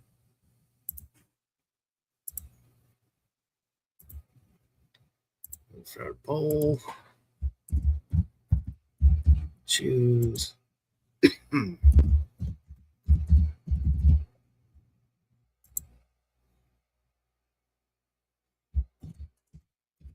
So the Chevelle or the Nova, and this is the a little bit smaller, more squared off Chevelle, Nova. I mean, the better looking Nova.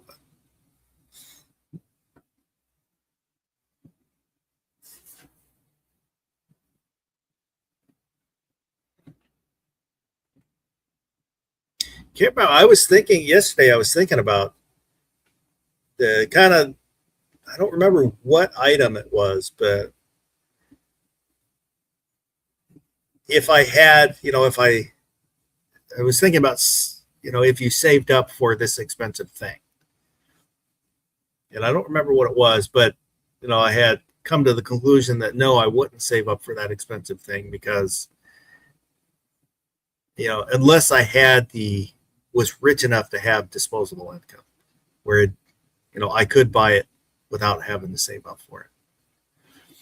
So, like, you were saving up for some Camaro that you wanted or some old Corvette, and you had just enough money saved up, and you walked into the used car lot to go look at that Camaro or whatever it is, and there was a Le Car sitting there for $7,000. You're like, oh, shit, I'm going home with the Le Car. No, that probably would not happen. a Yugo.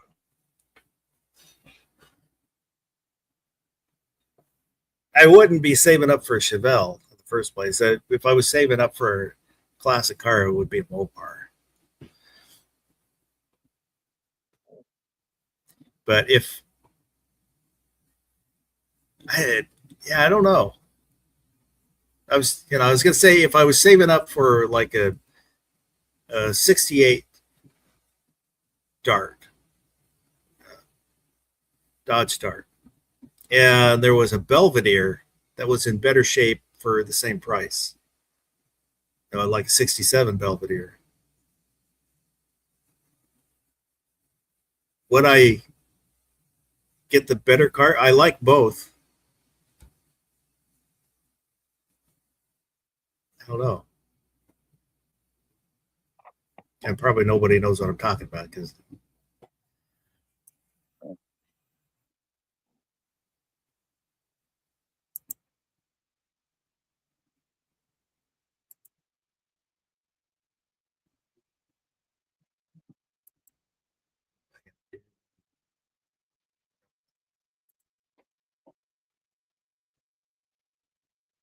so I'll go ahead and end the poll. 100% said Chevelle.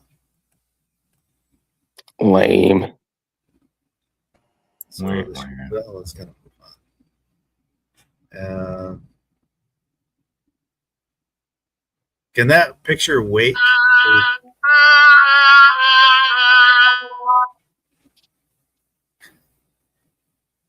Until we're done with the bracket, G-Webs? What? Oh, I have no idea. I didn't know I was still screen sharing. So now the 71 Monte Carlo against the 48 5 window. Barbecue. Ooh.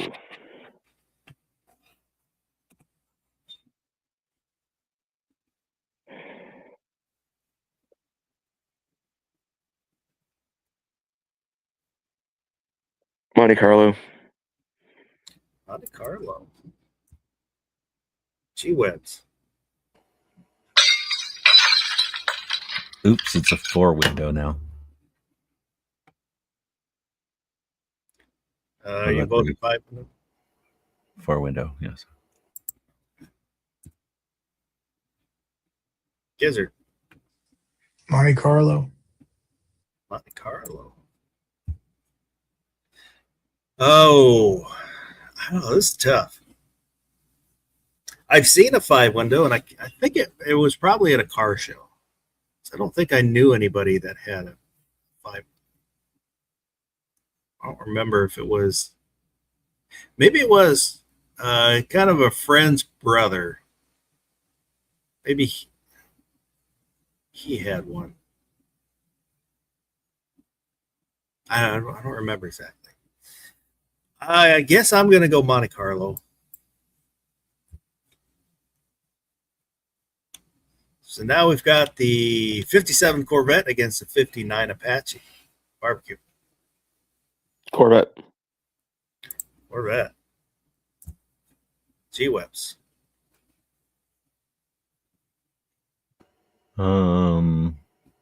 What's that, Apache? A truck? Yeah. Apache. Apache. Gizzard. Apache. Apache.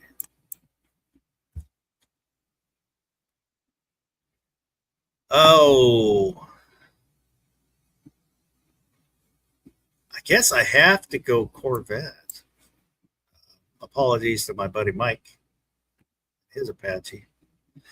So this is going to go out to the chat. A second here while I put a poll. Poll. Choose Corvette. Apache. So the poll is up. Please vote. Yeah, my buddy's Apache, you could do burnouts in it, but it was geared so low. It said it would be a low pitch screech instead of that high pitch screech you normally hear. It's kind of weird.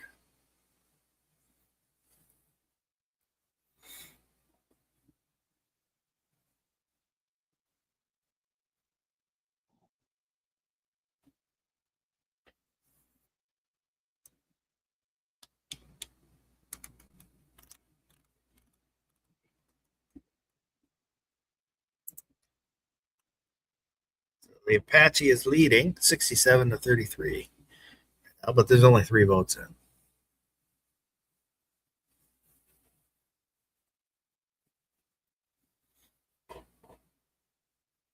We'll give it just a little bit longer.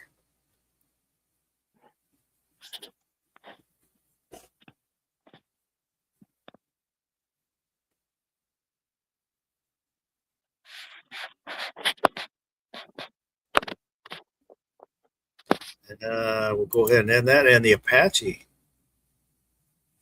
It's going to move on.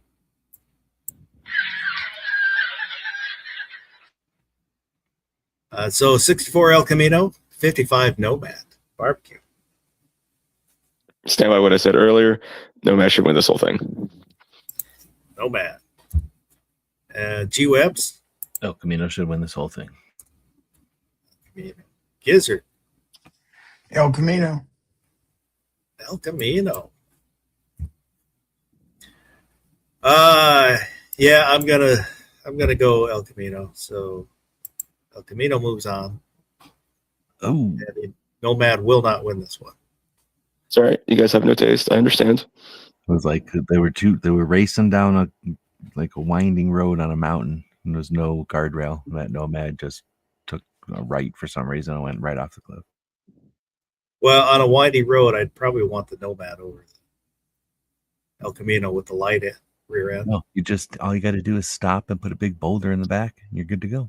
We'll say Nomad. It's elegant. It's got class. Let's say shaggin' wagon at that. Good luck doing any of that. And the What? El Camino. El Camino? Let's Are you say kidding that's me? all.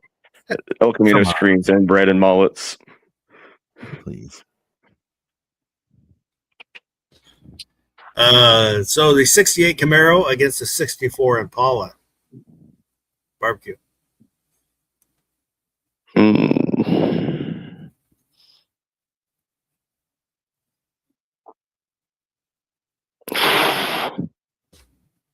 I'm going to go with the Impala. Impala. G Webs. All he knows how to do is vote wrong, because it's a Camaro is supposed to be the winner here. Gary. You ever see the bench seat in a 64 Impala? I'm I had going a for the 72 Impala. Impala. Oh, I'm going Camaro. So this once again going out to the chat. I had a 72 Impala. I took out every single seat and bought some kind of Toyota driver's seat at a swap meet or someplace, or at a pull apart place, and just stuck that on some wood. And I would drive around in that thing, and the seat wasn't even attached to the car. Nice. It was amazing. And then I was delivering papers, so I would fill that thing with Sunday papers and drive around, just me sitting in there with a billion papers, winging them out. I'd have all the windows down. That thing cost me $200 back in the olden days. It was awesome. I really liked that car.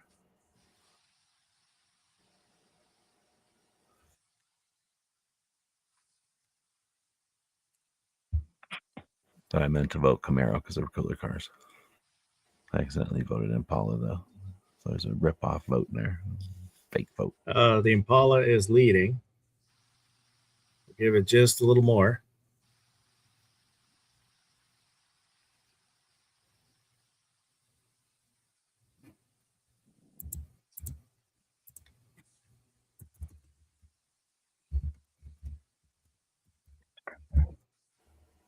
When you take all the seats out of a 72 Impala, it's almost like having a van. It's like this giant open area because those seats were so massive. Same thing in the engine bay. There's like this huge engine in the center of this massive garage or whatever. You could have like 3 people jump inside of the engine bay and still have room.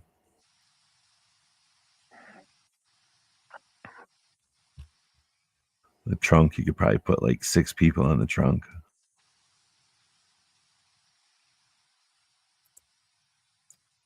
So, go ahead and end the poll. And the Impala won 60 to 40. 60% to 40%. It would have been 50-50 if I would have not voted wrong. I thought I saw an old car dealer commercial from New York where they're like, look at all the people you can fit in the trunk. And they actually had live people get in the trunk of the car. And there's like 6 or 7 people easily because they were trying to advertise to the mob to come buy cars. Or advertising people to rip off drive-ins. That too. I can say I've done that in high school. Yeah, I have been in cars, but I didn't get in the trunk. So now the 68 Chevelle, a 71 Monte Carlo barbecue. Monte Carlo. Monte Carlo. G-Webs. I don't like either one of these cars, so Monte Carlo, I guess. Monte Carlo. Gary. Monte Carlo. Monte Carlo. Wow. I'm going Chevelle, but the Monte Carlo is moving on. So 59 Apache, 64 El Camino barbecue. If I'm going to have a truck, I'm going to have a truck. Apache. Apache. G-Webs. Why have a truck when you could have half of a truck and half of a Chevette or whatever it is? So Because I don't have a mullet. Gizzard.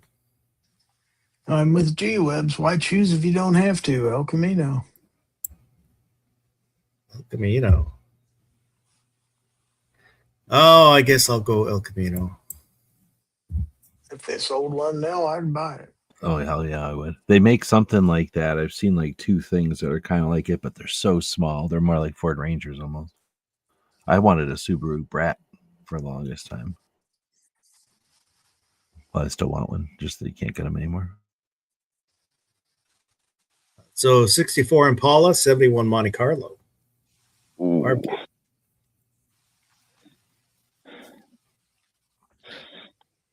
Monte Carlo. I thought it's a Pontiac Monte Carlo. No. Nope. G-Webs. I guess I'll go with the Impala. I don't like that Monte Carlo, I don't think. Oh, wait, you know what? I did, except I like the 70-something Monte Carlo. I think I do remember some neighbors had a Monte Carlo now. It was kind of like a family car in the front and a race car in the back. But anyway, this was an older one you got in the list, right? I'm still with the other one. Gizzard. Impala. Impala. Well, I'm going Monte Carlo. So this, once again, let's go into the chat.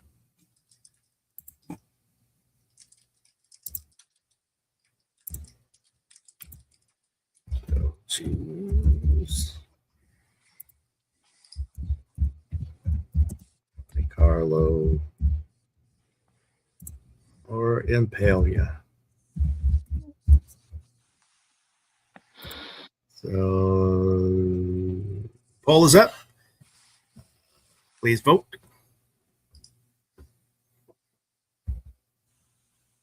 What is a Monte Carlo? Is it a thing? It's a place. Because an Impala is...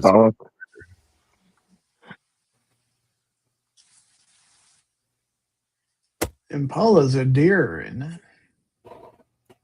Yeah, Yeah, it's kind of like a gazelle. critter. Yeah.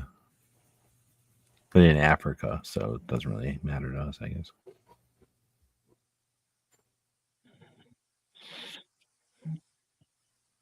Cheetahs like to eat them.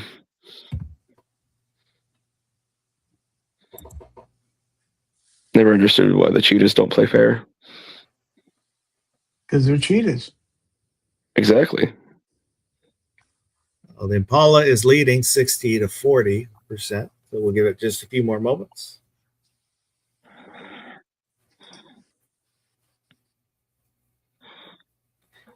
The cheetahs are the definition of maximum effort. They put everything they have into the chase, and if they get a kill, they can't defend it because they're so exhausted.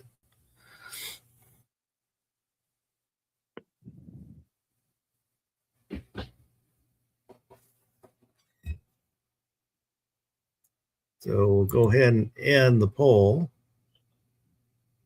And the Impala is going to move on. It really wasn't a wrong choice in that one. So our final is the 64 El Camino against the 64 Impala. Barbecue. Again, if the El Camino had tail fins, like the tail fins on the El Caminos were awesome because they were vertical, or not vertical, they were flat. They looked so good on those things. That being said, Impala. Wow. G-Webs. Well, I'll also have to vote in Impala if I was lame, so I'm voting the El Camino. El Camino. Gizzard. El Camino. El Camino. I think I am too going to vote El Camino. El Camino's been burnt out. Yes. You know who'd be pissed? Bob. Bob's like barbecue. He likes the Ford Ranchero. He doesn't like the El Camino. Ranchero's ugly. Mr. Yeah, Bob said right. the 60 Impala had to lay down fins. They said they had to lay down fins like the 60 Impala. Well, they were the same, right? Like, didn't Chevy keep their stuff consistent for the most part throughout the models each year? Most car companies do that. Yeah. Yeah, I would not have guessed the El Camino would have won the bracket. They would. It's the best car. That's why.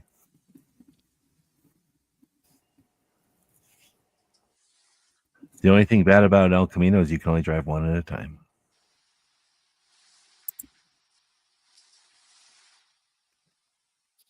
Like I said, my friends, Mike, he had the 327 in it.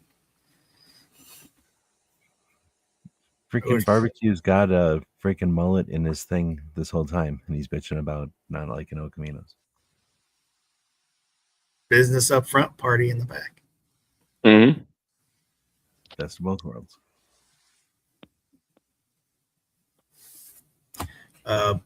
Mine had a straight 6 in it. That was my only 6-cylinder. Well, it was not my only 6-cylinder, but it was my only straight 6 Chevy.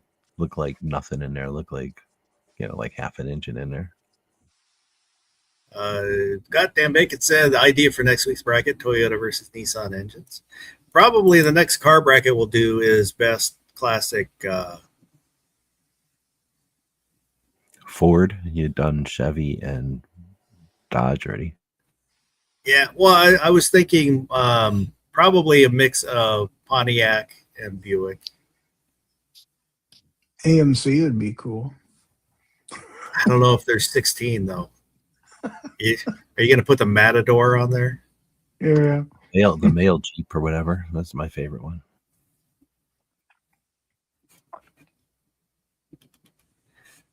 What we'll do. Let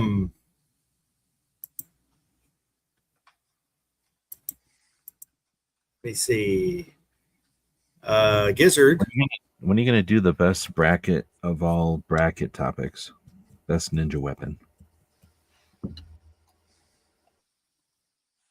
Haven't we done that? Like making an ultimate bracket where nunchucks win against all the different things like commas and size and staffs and everything. I mean, maybe back in the early days, but it's I been a long would time. I would have thought we had done one. I don't think we have. I don't remember, but maybe I could easily be forgetting brackets at this point. I don't know. I feel like the best ninja weapon is the little ball that they throw on the floor and it turns into a giant puff of smoke and then they just disappear. Is that a weapon though? It's a distraction device. Nobody dies with that until the ninja starts I killing feel like people. if I had a smoke grenade, the government's not going to be happy with me, so I'd call it a weapon. Well, it's not a grenade though. It's more of a impact thing. And again, it's just a cover device. It's not a weapon.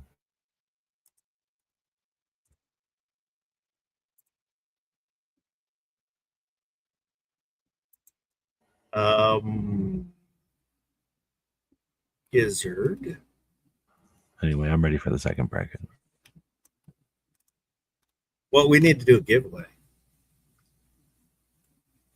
I don't Oh, remember how to get to the StreamYard giveaway tool. StreamYard.com/giveaway.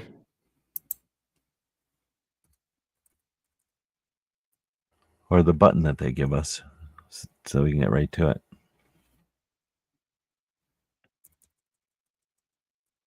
They must be trying to get rid of the feature or something. There we are. So,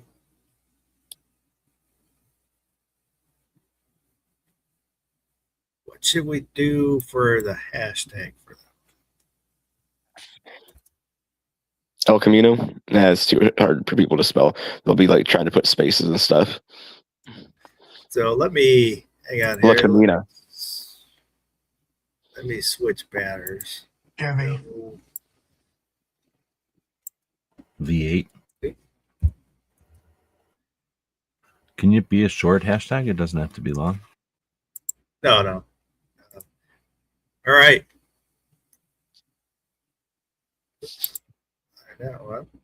So we'll go. Barbecue didn't like the hashtag 9mm. So type in the chat hashtag 9mm for the Oh my goodness. Altoid style tin with the snap caps, and you can replace the snap caps with regular 9mm should you choose. And a patch and some stickers. There he's back.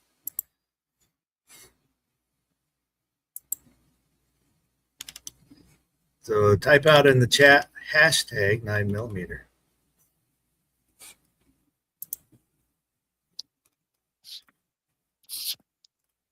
Wait until the end. You're going to get most of the people that are falling asleep at this point, I guess. Well, I should have done this earlier. I realized that when I started the bracket.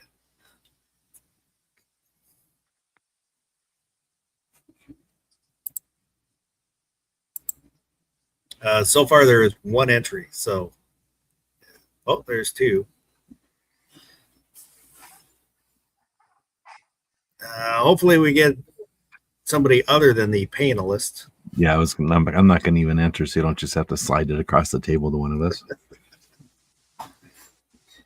Hey, if you can't enter if you want to, that's fine. You are eligible.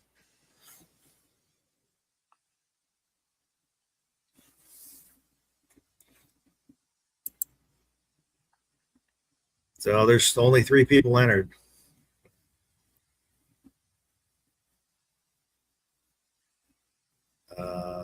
Your odds are pretty good right now.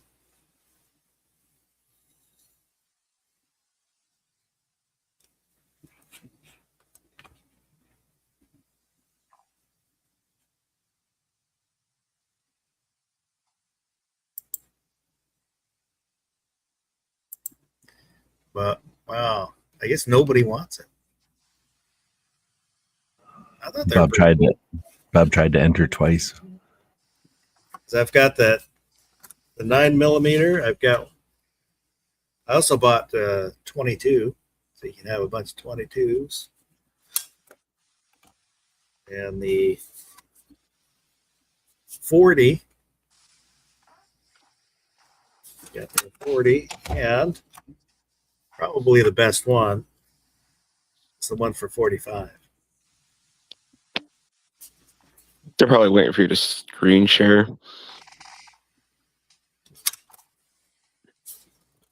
They don't think it's real yet. And there is a insert for, I think they have a 223. There was another caliber, and I don't remember what it was.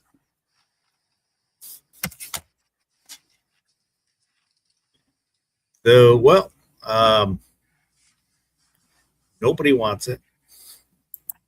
Yeah, you've got like 3 entries besides these 2. So you should have 5 altogether at this point. It shows 4. Vulcan, Bob. Oh, I thought there was a 3rd.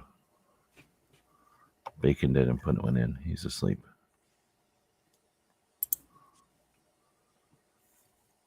So we'll go ahead and draw for this one. Out of the 4 people, I guess the 9mm fad is a lie. Nobody wants 9mm.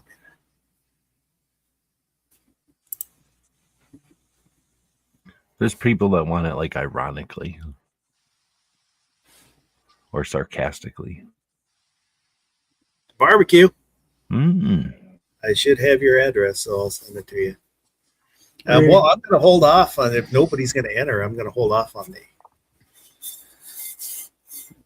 the Camelback. Maybe we'll do it next week. Yeah, do it on your morning show. Yeah, you know when you'll have a ton of entries on a morning show. Mm-hmm. Well, Vanessa That's Kitty good. showed up too late. There.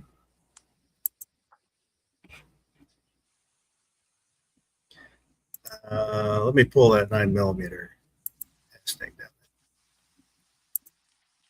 Just realized I was muted. Thought it was sounding nice in here. Barbecue likes winning with 9mm. He I say, feels do you like have Vulcan's address? it's a lucky caliber for him. I don't know if I do. I was gonna say, go ahead and send them to him. I really don't need 9mm snap caps. Although if you really do want to send them to me, I'll gladly take them. You can use them for training for the kids or something.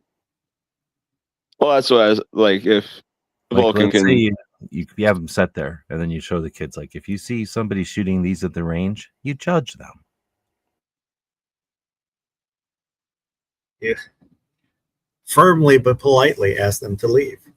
Tell them, we're shooting guns here. Well, Vulcan Rumble, send me your address, and I'll. Barbecue said send it to you. I'm not sure if I have your address. It's on the other. All the addresses are on the other computer. So send me your address just to be sure, and I'll send it out to you this week. yeah, I just rather them go to somebody that will, utilize them.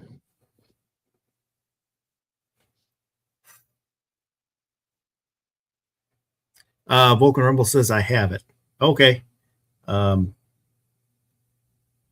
thought I probably did, but I'll get that in the mail this week. Oh, so barbecue. Yo. You got anything coming up? I'm gonna spend after tomorrow ends, probably the next 16 hours after that asleep, minimum. So no. I have photos to edit. That's it. Show on Thursday is the plan. I actually did try and get one going this past Thursday because I said I wasn't sure if I'd be able to or not. And StreamYard would not make the show. I don't know what was going on with it, but just would not let me. Try paying your bills. I paid up for a year. I'm good to go. So that's all I got. Thanks for the invite. Well, I appreciate you being here. And Vulcan Rebel, if you want another patch, I'll send you another patch. If you don't want another patch, I won't. Just let me know. I'll make sure you get something else good to replace Whoa. There was patches in this? Yeah. Oh, man. I Giveaways must have always fallen asleep.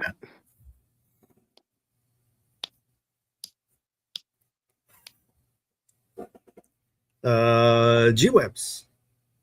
You have anything coming up? I got a thing where you put salt in here, and then you take salt and you mix it with water, but the thing will hold salt, so you have that salt available for that. So it's like having this thing that's the size of half a pack of cigarettes or a matchbook or something, like 2 Zippos together, and it holds some salt, and then it's got like a solar panel on it.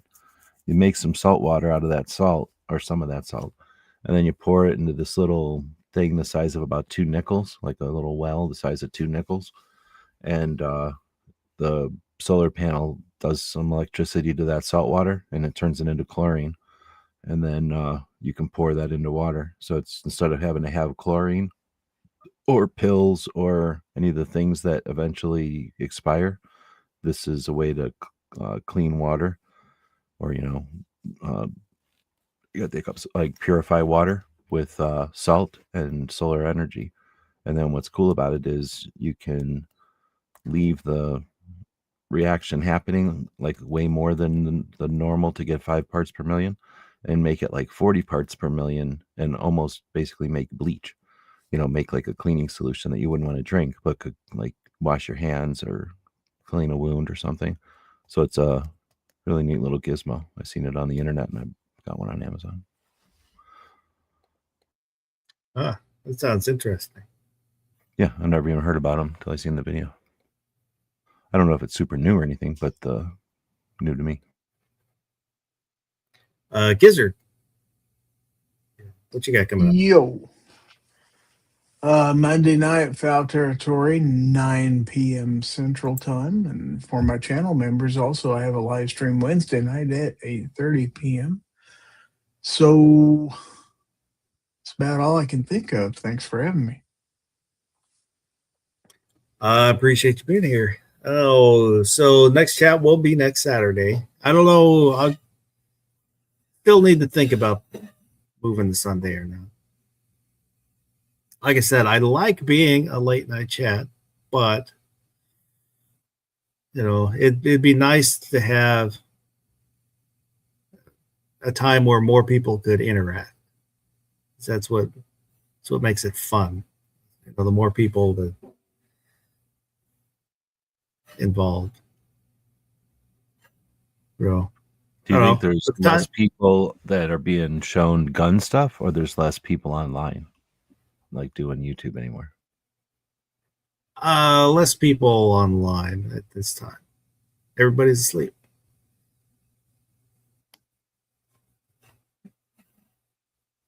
So I don't know. Well, I'll have to ponder it for a while. But for now, everything will stay the same. And I appreciate everybody that was out there in the chat. And once again, if you watch this replay, leave a comment. And other than that, I hope everybody has a good rest of the night.